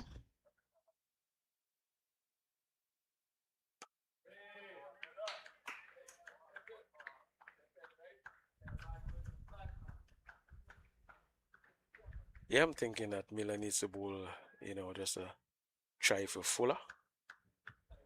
Especially to Burton. To Burton, just to see what he does. What he looks like on the front foot. Yeah, if he has good technique in terms of covering the stumps, probably. I mean, the short of back of a length bars are easy to play. He just stands up and play.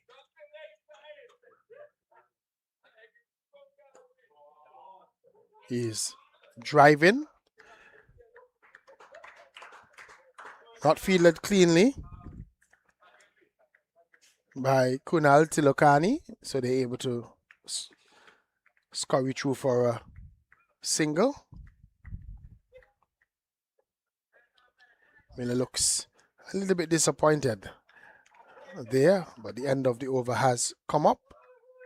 End of it. Score is 25. Should be 26 now for 2, just that single coming at the end of that Matthew Miller over.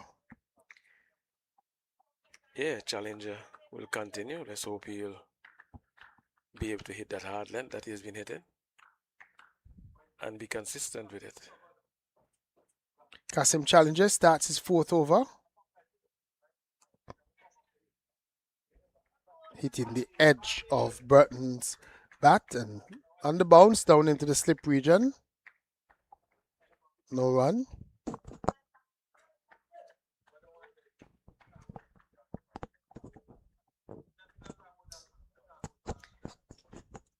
Yeah, I think challengers continue to hit that hard length and more. Edge going towards the play now, but falling short. He's going to get a run as he's getting on top of another short of a length delivery.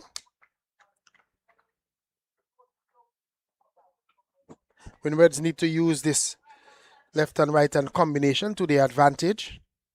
Try and put the Leeward Islands fielders and bowlers under pressure by continuing to turn the strike over.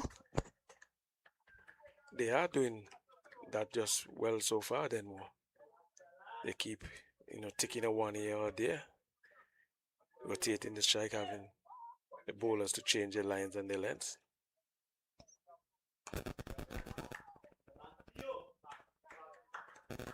No is the call from Theo Edwards.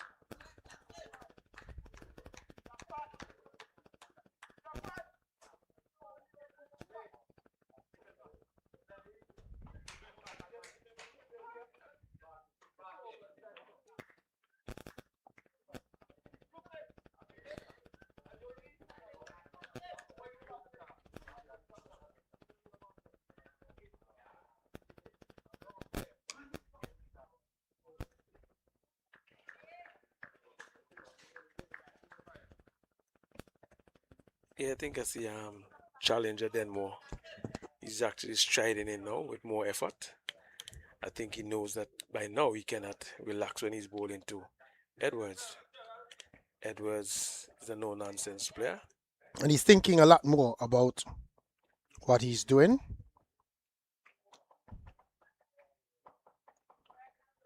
In terms of his bowling.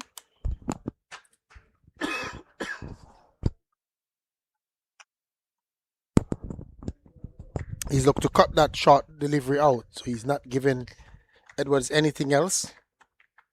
At his short, he's Well, this is Burton. I think he should, try a few short ones to probably give Burton. him Yeah. a couple. Yep. Yeah. I was thinking that. Pull one down and see what Burton does. Yeah.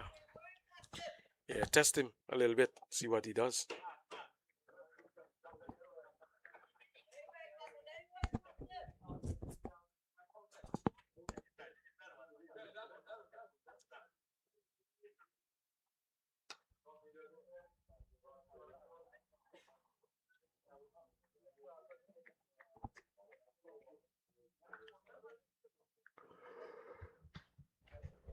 Again, the left and right hand combination working.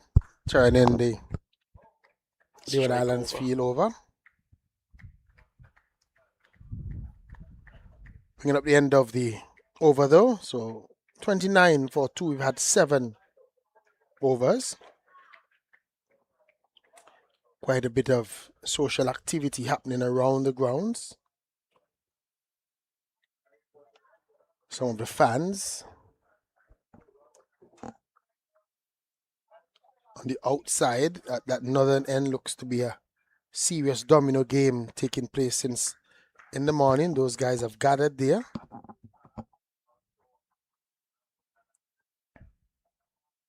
Ooh. And just as you indicated, it's a short delivery to Burton, and Burton doesn't look very good trying to handle that one. Was almost taking evasive action.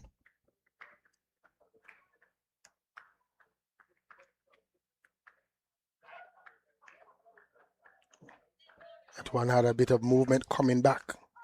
Yeah, but it was delivered from the tip of the crease, the wide of the crease angle, so it's going to be darting back at him. Here is Matthew Miller striking him on the pad. He's based on his delivery point here. Then he's looking to get the ball to come into Burton. Yeah, he's pushing it towards the leg side. Yeah, I think what Miller should have been trying, deliver from closest stumps, try to go across him, and then look to bowl that delivery that's coming back in,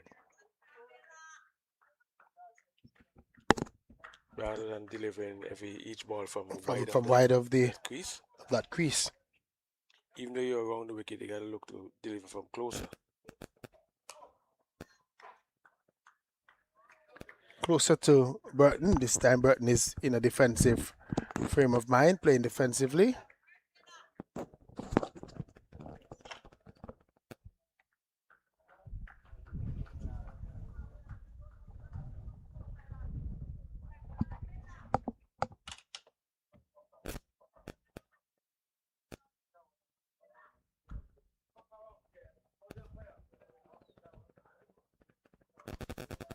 I was just looking at Burton's equipment, and this just seemed to be a bit of his thigh guard that's showing outside of his clothing. Just as I speak, he uses the shirt to cover it up. I was wondering what was that dark colored thing on his person.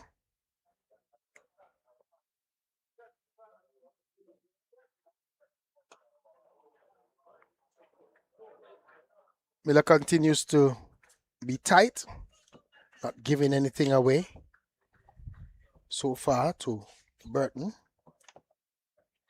Yeah, that's a good thing to do then more, being tight, but I think the Leewards need a few wickets here to push the Windwards back on the ropes, and then you can start to work your way from there. They've gotten 2 early wickets though inside the power play. They need a few more then more.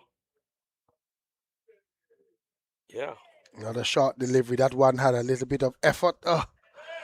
Called wide by umpire Holder.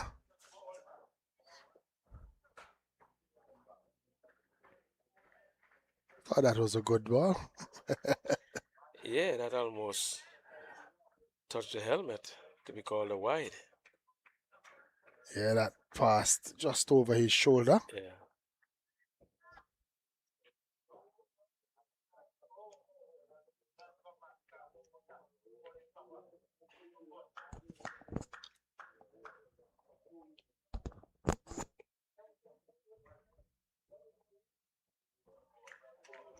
Outside the off stump to end the over.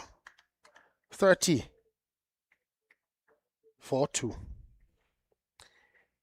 Yeah, then the Windwards keep going,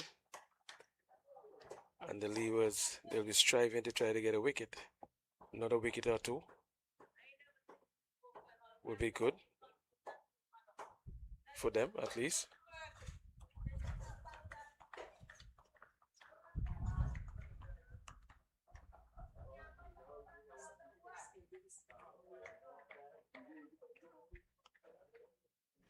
You hear the shouts of young Daniel from the boundary.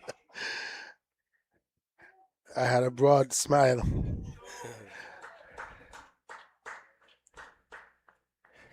Yeah, I think they need to get him in the circle so he can continue to support the bowlers. He's doing it from all the way on the boundary. Trying a little bit of intimidation as well at the Windward Islands camp. Pointing out that one of the batters who are already back in the pavilion is still padded up. Yeah, but he can't come back and bat. Yeah, I was pretty amazed and amused by what he was saying. I had a broad smile on my face.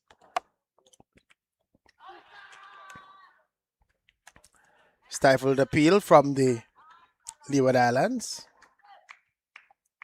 Daniel continues to Aiden Burton continues to have a little bit of a struggle.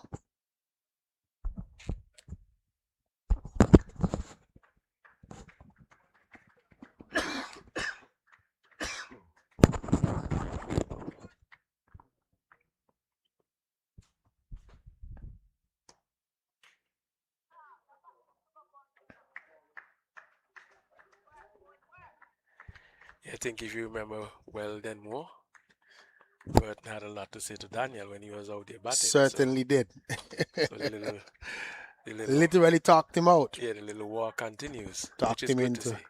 talked him So into Daniel getting is himself shouting run from the out. boundary here.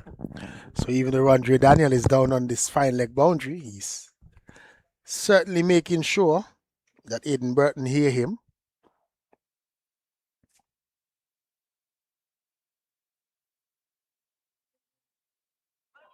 Kasim Challenger continues to bowl well. It's been difficult to get away apart from that one that we saw him pull down Yeah, to Theo Edwards. at Theo Edwards. Other once he's hit those Hard lengths. good lengths, Yeah, he's in good he's business. been very, very good.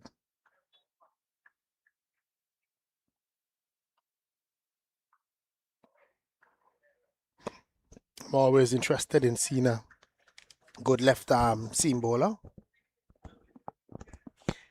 Yeah, he looks good so far. Then more, he's one for the future, I think. Certainly. Here's an appeal. Having a look at Rondre Daniel and his hairdo. Dear Dave, what do you call that one?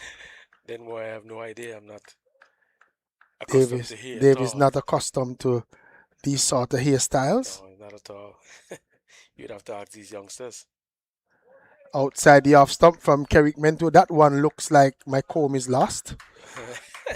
That's the name of it? Yeah, that's probably the name of that one. End of Kerrick Mento's over. 10 runs coming from it, 19 off of his 2 overs.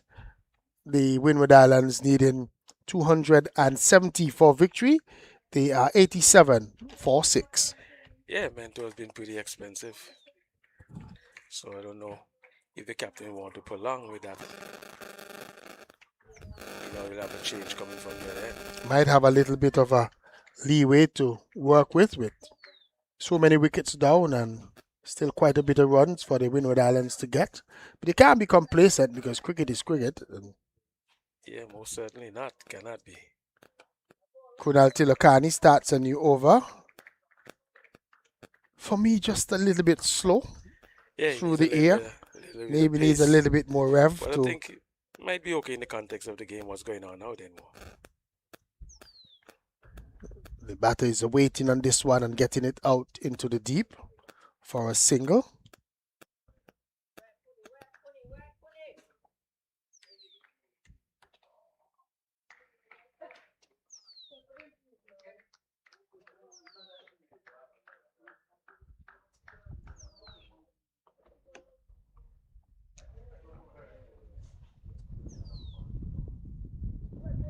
He's outside the line of the off stump and Fontenelle was leaning, thinking about playing at that one.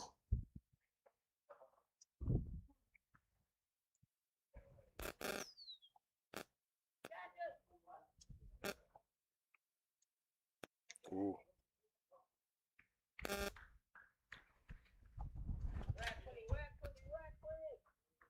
Challenger. Yeah, Challenger don't want to throw it away.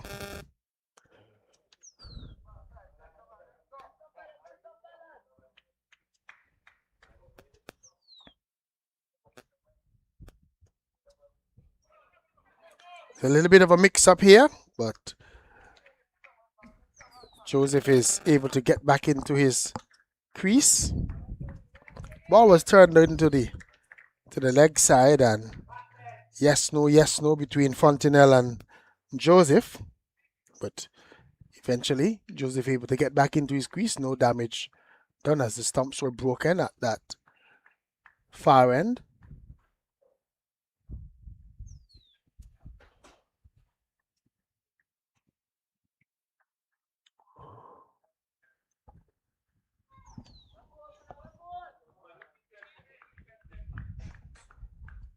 Joseph is just playing defensively to a delivery that keeps a little bit low from Kunal Tilokani and another over. 22 overs bowl, 90 for 6. Yeah, Tilokani has been bowling pretty well then with only 2 runs coming from that over. It looks a bit slow through the air, but I'm saying if they're not going after you, why change it?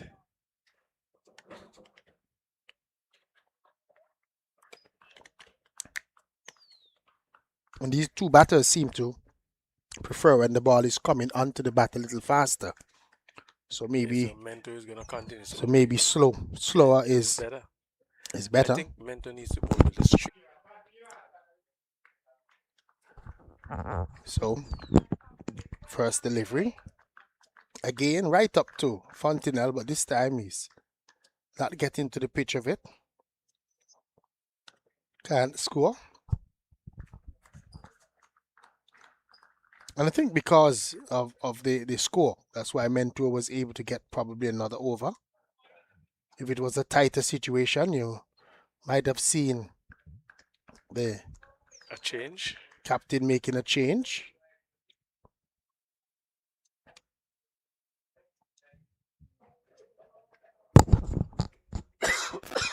But I think Captain Miller wants to give Mentor an opportunity to try and find his way. One that is holding to the pitch outside the off stump.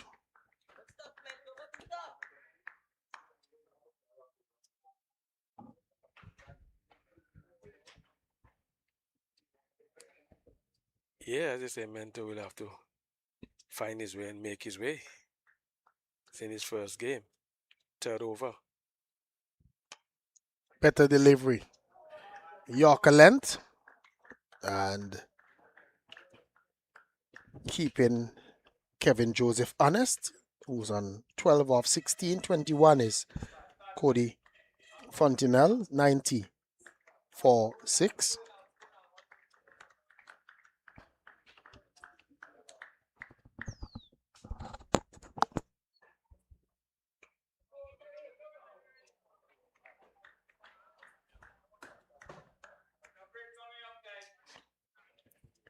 They're trying to have a little bit of a fight back. They need another 180 runs off of 168 deliveries, but just 4 wickets in hand. And the 4 wickets to come are mainly tail enders, because all of the top order batters have pretty much gone. Well, the folks these days would tell you that there's no such thing. They're all batters then. As a tail ender, they're all batters.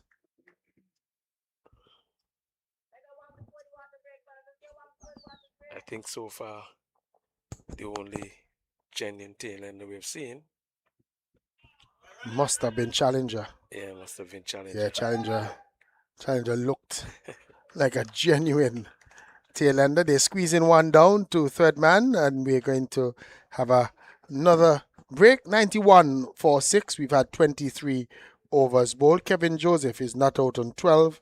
Cody Fontenelle not out on 22.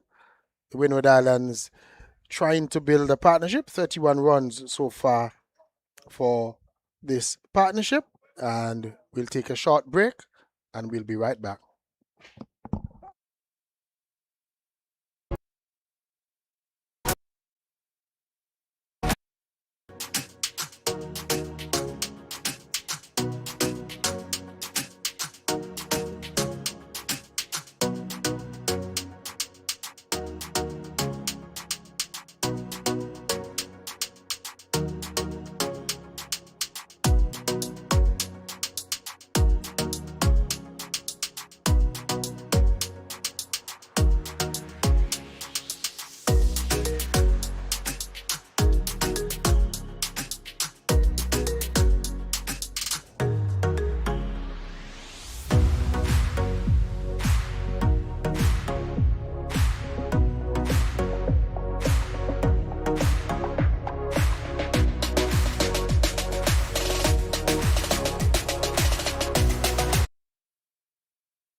And we're back. We're all refreshed and ready to go. Start over number 24.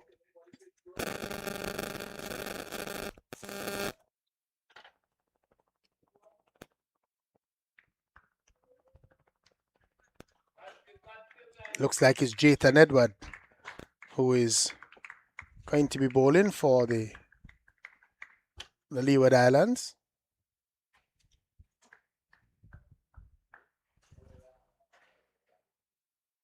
Looks as if he's bowling leg spin, and this one is played away down to a deep backward point position. How is that? Is the shout at the wicket keeper's end, but the batter, Darren Joseph, was shooting home. Strange enough, then where he looks bigger than his older brother. He does.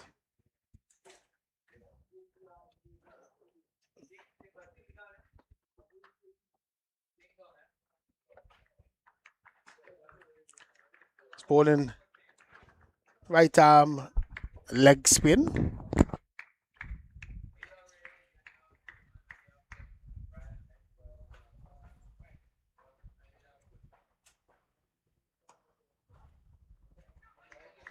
Oh, look at this. And he's run out. So mix up between Fontenelle and Joseph. The ball went straight to the field. I'm not sure what happened. Joseph took off, called Fontenelle through. Fontenelle was well short of his ground. Throw came back to wicket-keeper Francis, who had the bails off in a flash. And the Windward Islands in all sorts of trouble here. Yeah, well fielded by young Athens. He was quick to his right, picked it up and had a good throw back to the wicket-keeper Fontenelle, well short of his ground. And the Windward Islands losing their 7th wicket. They are now 93 for 7. Fontenelle going by the run-out route for 22. Yeah, good pressure by the Leewards there just now, forcing them into error. And good bit of feeling there by Jake Athens. Good bit of feeling. He had to move a little bit to his right, Athens. But what he did well is that he got the ball straight into his arms and just with a flick of the wrist, it was right back alongside. That's a good arm there. Yep, right back alongside the stumps of wicketkeeper Tanes Francis, who had the bails off, and Cody Fontenelle was very short. He comes back looking very disappointed.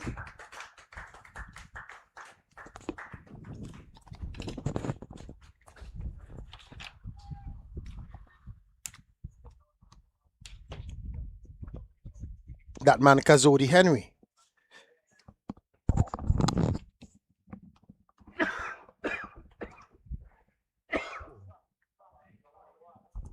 Who we didn't see bowl today is there.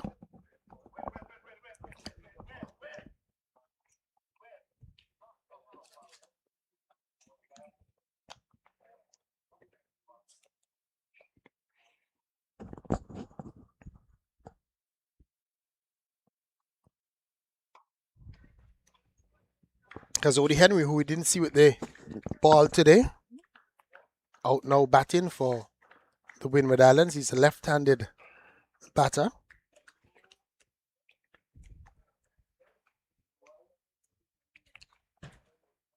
Gets his first run. It's the ball going down to the right of the point fielder, and they're able to rush through for a quick single. Then more they'll have to be mindful of him. He's Athens again. Yeah, he's pretty sharp. You got to be careful of him, especially in the field. On the ground, he's quick over sharp, the ground. quick over the ground. Backing away and almost getting himself into trouble is the right-handed Kevin Joseph. End of another over. That's the scorecard, the bowling card there for the Leeward Islands. Having the Windwards in all sorts of trouble there, 95 for 7 after 24. So approaching the halfway stage of the Windward Islands innings, and they've just never got going today, Dave Joseph. Yeah, well, I think you'd have to give credit to the Leewards bowlers. They really pegged them back. Even though they didn't get early wickets, the length and the lines of ball really forced them not to be able to score then more. And then they had to try something to score in the power play. And then eventually wickets started to fall. Young Mento to continue. He's now bowling to the left-handed Kazodi Henry. And good ball first up. Football World Cup is playing. England, they're playing Argentina. 35 minutes gone. It's still 0-0 in that encounter.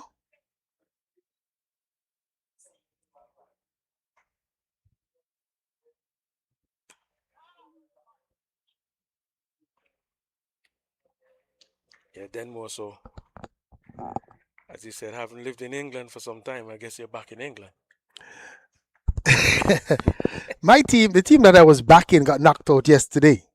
And I have to be honest, it was a clinic put on by Spain. Spain really played well and ran all over France that I was backing. I thought France had the better squad in the competition.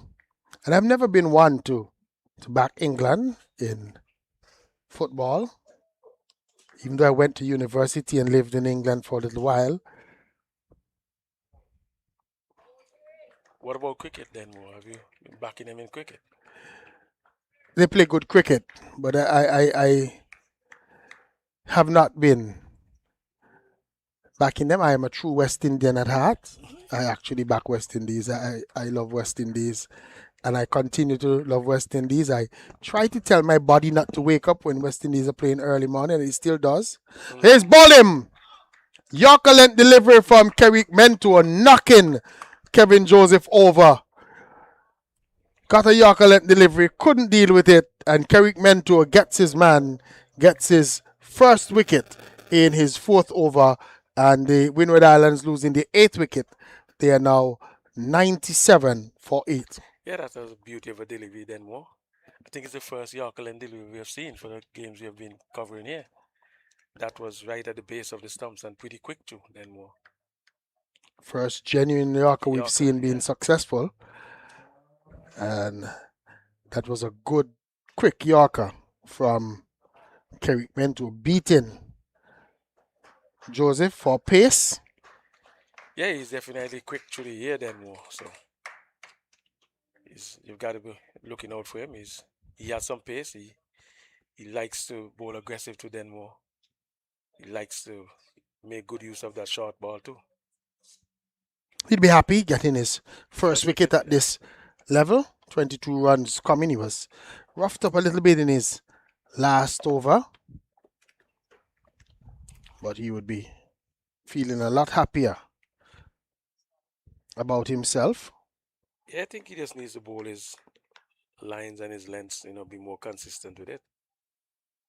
Here is he striking the batter on the pad, and he's given him leg before. First up, very good Yorker length delivery. First up to Aravinda Bishop, and Bishop couldn't keep that one out. It was a similar delivery to what he bowled to Joseph before, and Aravinda Bishop being struck probably on the boot. We'll just have a look again, and umpire Prescott was happy with that. Right up to him, Yorker length, and Bishop didn't know too much about that. And the 9th wicket has gone down, and Kerrick Mentor is on a hat-trick. 95 for 9. Yeah, two beautiful deliveries then, more being pegged down into the crease by Mentor. We couldn't get to see the replay there because we were being blocked by one of the players there in the line of the batter. But definitely it was right up to him. It was full and down into the crease again. Yorker length delivery. 96 it is for 9. I might have said 95, but it's actually 96 for 9. One delivery to come in over number 25. So Leeward Islands looking and hoping that they can finish off the Windward Islands pretty quickly.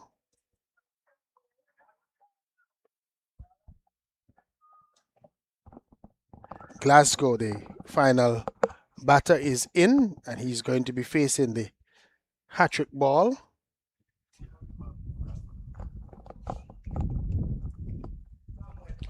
Yeah, so then more pressure being applied. A leg slip.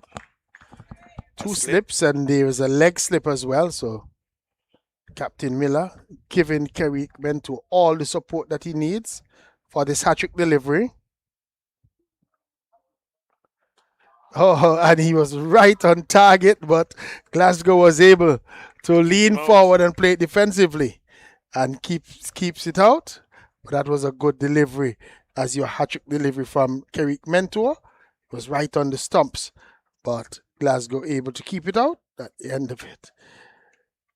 He just got enough bat onto it there. That one was angled towards the pad.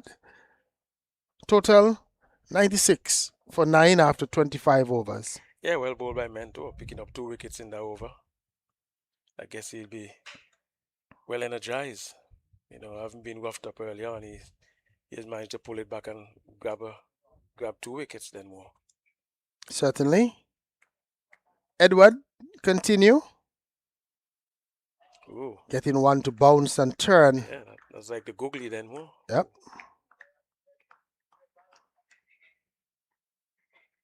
So Edward has gotten a bit of confidence too then more. He's been pitching good now. It's what wickets does for everybody. Yeah, it picks up everybody. That rush of energy. Gives everybody the confidence. The adrenaline starts to pump. Yep.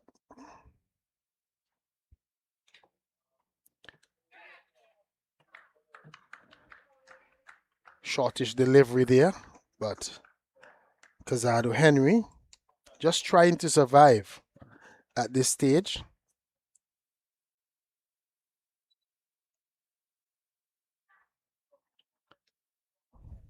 This one is clipped away. You're going to get a run. By signaled. So he didn't touch anything. Thought that he might have just gotten a little touch onto that one.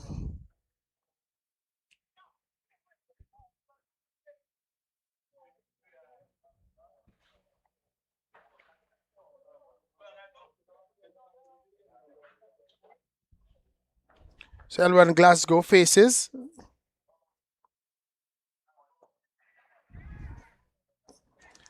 He's driving over that extra cover region.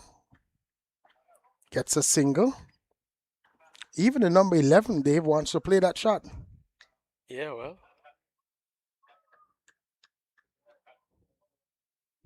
It's a shot that we see them playing all the time then with these youngsters. That must be the default setting on the bowling machine. Yeah, well, I think what happened was when we were coming through Denver, we were taught to play the ball on the ground. It's the same shot, driving through the covers on the ground, but they're going over the top with it now. They're definitely going over the top It's with good it, and they're firing hard. Yeah. The thing is that they're not just petting it. Yeah, he's not going for 4, he's going for 6. No, they're really hammering it when they go at it. Kerry Mentor will get another opportunity to get his 3rd wicket. As yeah, I can tell you then more very shortly or very soon he'll pull out that shot ball. He's gonna have a go at Glasgow. He loves to bowl short, I'm telling you. And aggressive. He likes that. And that's hammered in. Maybe not as short as yet. Yeah, he's gonna get to it then. That one is hitting well. That one is hitting the hard length. But I'm sure if Glasgow hangs around for a little bit, Kerry Mentor will want to see if he can hook. Well, he should not allow him to hang around then. We need to test him around his ears early and bright. Let's see if he's of any kind of caliber if he wants it. Mentor.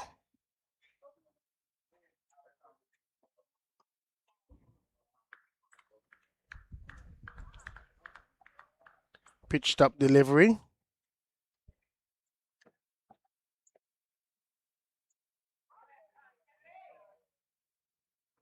Okay, no run.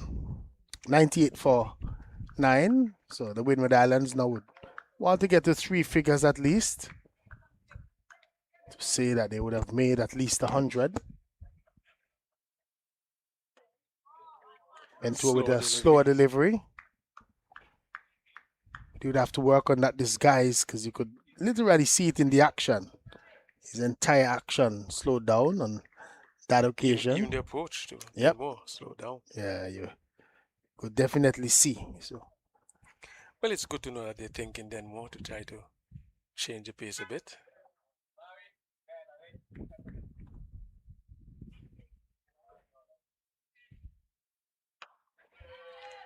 Yeah, this one is I told you that short ball was gonna come in the mid-wicket region. Nobody's posted there, so they're able to get a single short delivery, and the batter on the back foot looking to pull. Ball falling safely.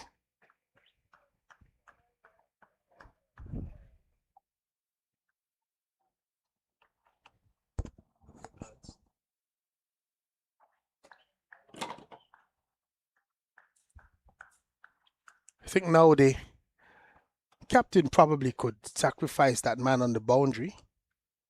Bring him a little closer. Dave? Yeah, that's fine. Just take the cover out and put it over in mid-wicket, or he can move from slip and go over in the mid-wicket. They probably would have been out the field by now. They probably would have been.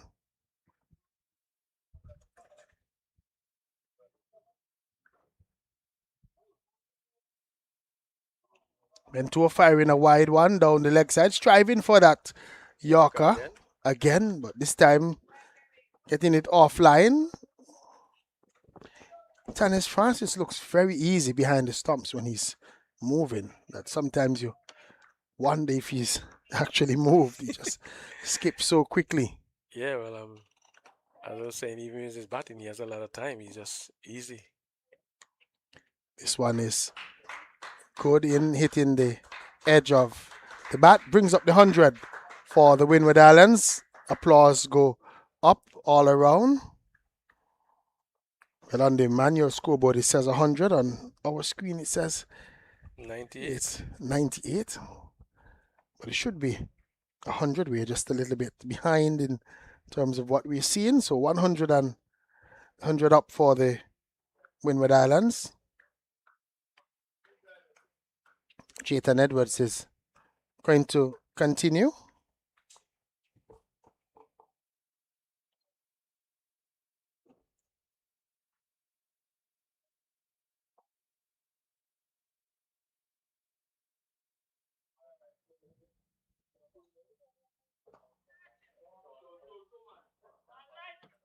Another opportunity for runs here for the Windward Islands.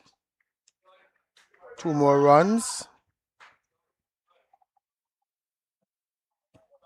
for Elran Glasgow. Number 11 for the Windward Islands. Just trying to hold up the Leeward Islands a little bit longer.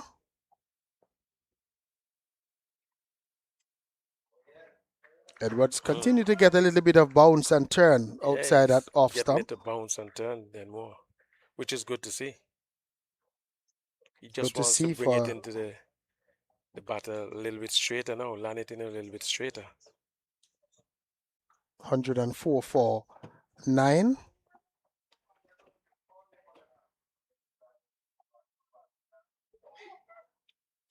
One is very close, left alone down the leg side by Kazadu Edwards. Kazadu Henry, correction. I don't think he'd want to leave alone those then more. No, that's what Glasgow is saying to him, that one pass very close to your stumps. Yeah, well, you have to adjust that. This one is getting it away. They're going to get some runs here, and actually they get 4. So 4 byes. That one was down the leg side, and trying to turn it away was the left-handed Kazadu Henry, coming around but not collecting.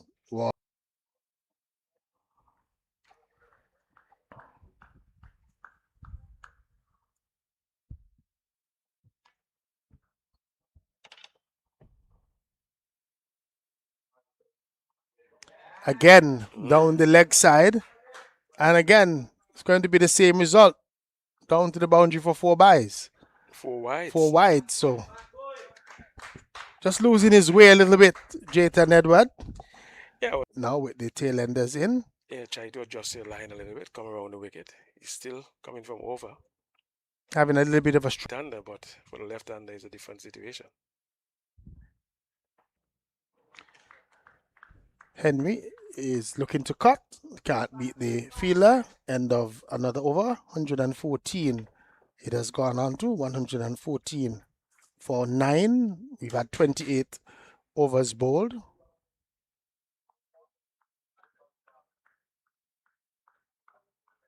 Here we're going to see a change. Your good friend, Mr. Daniel, is going to be coming into the attack. Looks like it's Andre Daniel. Let's see if he can back up his talk, as he's had a lot to say from down here on the boundary in front of us. I think he'll be able to back his shot then more. And he says, hope he does it. WS, which is wrist spin. I saw him warming up on the boundary here, so he should be pretty warm, pretty loose. Should be pretty loose. Just 1 wicket needed now for the Leeward Islands to achieve victory.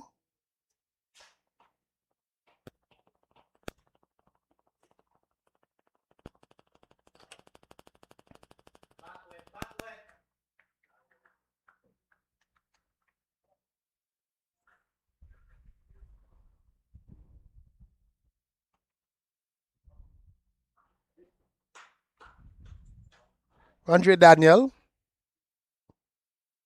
First delivery short and struck away for a single.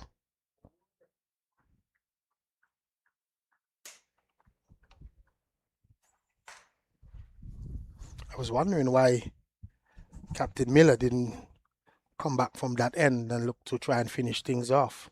Well, it's a good opportunity then to give your bowlers a little run. You know, you haven't got much practice days, so it's an opportunity to give your players a bit of run in terms of... Ball that is struck away for 6 runs over the mid-wicket region. So Andre Daniel pulling one down to Casado Henry, and he's able to hit that one over mid-wicket 6 runs. Yeah, it will be useful then more to have them, you know, bowl a few overs. So in case you need to call upon them for the next game, they'll be, you know, at least have some bowling under their belt.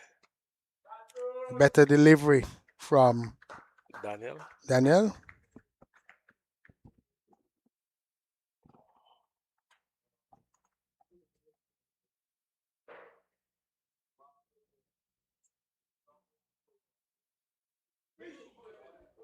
This one is off the edge and running down to a fine leg region for 5 over so far for Daniel. Single 6.4. Yeah, that one was not a bad delivery then where it went, you know, through the wicket keeper's legs. But it's still 4 nevertheless. Still 4 nevertheless.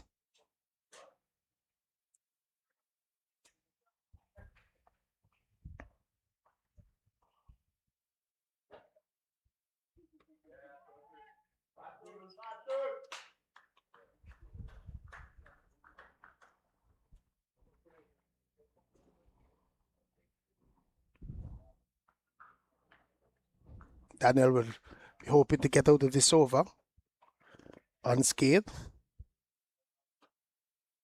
Here is he striking him on the pad leg before. Daniel is gone. Yes, he's taken off. He knew he has his man. That mid-wicket region. Once Henry would have missed that one and the ball went into his pads, Daniel was confident that he had him.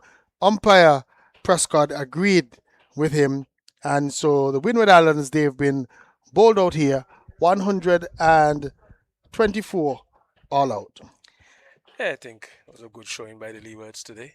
I think they started a bit rough in terms of the batting, but they managed to pull themselves back in the back end and got themselves to a respectable total. And I think it was, you know, I think the Windwards actually played well to start, but they lost it, you know, in the middle. And then they did not put up a good showing here when it comes to the batting at all. I think some of the support bowlers were not as effective for the Windward Islands, and once they lost wickets at the top of their innings early, they just continued to struggle thereafter. And the Leeward Islands under 19 coming in with a big victory by 144 runs over the Windward Islands. Windward Islands all out for 125. 125 all out. We're trying to give you the scorecard for the Windward Islands, but our scorecard monitor has just been a little bit on the slow side. It's been behind. Edward made 18, 10 for Aidan Burton, 17 for Tyler Venner, 22 for Cody Fontenelle, and 15 for Kevin Joseph. Those were the chief scorers for the Windward Islands. But I think the key thing in the batting, Dave, was Jonathan Daniel, the opener, got one. Fontaine, who came at number 3, got one. Zach Thomas didn't score. And for the Windward Islands, that would have been a problem where 3 of the top 5 batters only scoring 2 runs. Yeah, I was looking forward for Edward, the captain, to come and do well today. I watched him in the last game we saw him play here. He was really remarkable. He played well. So, all in all, then, I think the Leewards will be happy with the performance, and the Windwards will have to, go back to the drawing board and come again. So the Leewards would be happy winning 2 of their 3 matches so far after being hammered in their last match by the Barbados under 19, coming here today and having a comprehensive victory over the Windward Islands, and Matthew Miller and Tiari Tong and Kerrick Mentor getting 2 wickets each. A wicket for Kasim Challenger, 1 for Kunal Tilokani as well, and of course some good fielding as well, and a wicket at the end there for Daniel. Remember, we outside 3 ODIs. Remember, they start from, they've already started. There are lots of merchandise and other things happening, and the West Indies support that 3rd ODI at the Guyana National Stadium.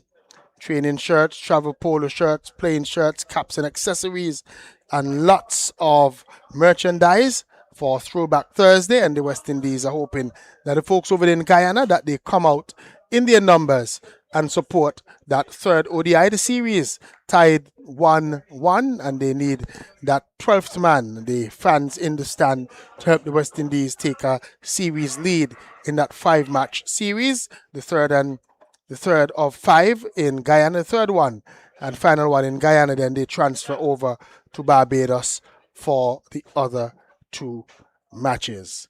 Remember, the West Indies, you want to support West Indies cricket all around. Let's just tell you what we're hearing from some of the other grounds. When last we heard Guyana, they were 91 for 3, needing 259 for victory. And Trinidad and Tobago, the 86 for 5 when last we heard, playing against Jamaica. Jamaica making 225 for 8. So, matches ended here. The Leeward Islands under 19 winning by 144 runs. Leewards making 269 for 9 and bowling out the Windward Islands for 125. The Windward Islands under 19. And so the Leeward Islands winning by 144 runs. Next time you're going to hear us, we're going to be here at Bethesda. We'll be back on Saturday, and we'll tell you what that match will be when we come back here on Saturday for the next round of matches. The teams will have 2 days off. I think tomorrow they get to just have a little look around of the island maybe, and then practice on Friday. And then when we return with the next round of matches on Saturday here in Bethesda, it's going to be Leewards versus Guyana in Liberta, Trinidad and Tobago versus Barbados at Pickett's, and Windward Islands will face Jamaica right here in Bethesda. So we'll see the Windward Islands again when we come on Saturday, and this time they will come up against Jamaica. So remember, go and support those matches over there in Guyana. Tomorrow is Throwback Thursday. And of course, we encourage all of you to go out and support. Dave, your final comments as we look to wrap things up from Bethesda Cricket Field? Yeah, I would just like to say well played to Leeward Islands. On their victory, haven't been smacked about over at Ball Beef in the last game, so which means they've picked themselves back up then more and managed to come out with a victory here, which puts them back in the runnings in terms of the point system. So let's hope that they can go from strength to strength in terms of their next game, and keep, doing well. The youngsters keep batting, keep bowling, doing well. Dennis Francis would be happy about so far 3 half centuries, but he would want to really look to push on in one of those innings and get 100. Yeah, he will definitely want to transform one of those half centuries into hundreds. Jake Nathan Nathanez the is same getting thing. a half century as well. Needs to Today would for the Leeward transform Islands. those half centuries into centuries. So the Leeward Islands defeating the Windward Islands by 144 runs. Final score: Leeward Islands 269 for 9, and the Windward Islands bowl out for 125. On behalf of Dave Joseph, the former West Indies middle order batsman and co-commentator, and of course our directors here and our technical team here at Bethesda, I'm Denmo Robert saying have a great evening, and we'll see you back on Saturday for more of the CWI Under 19 Rising Star Tournament. Goodbye.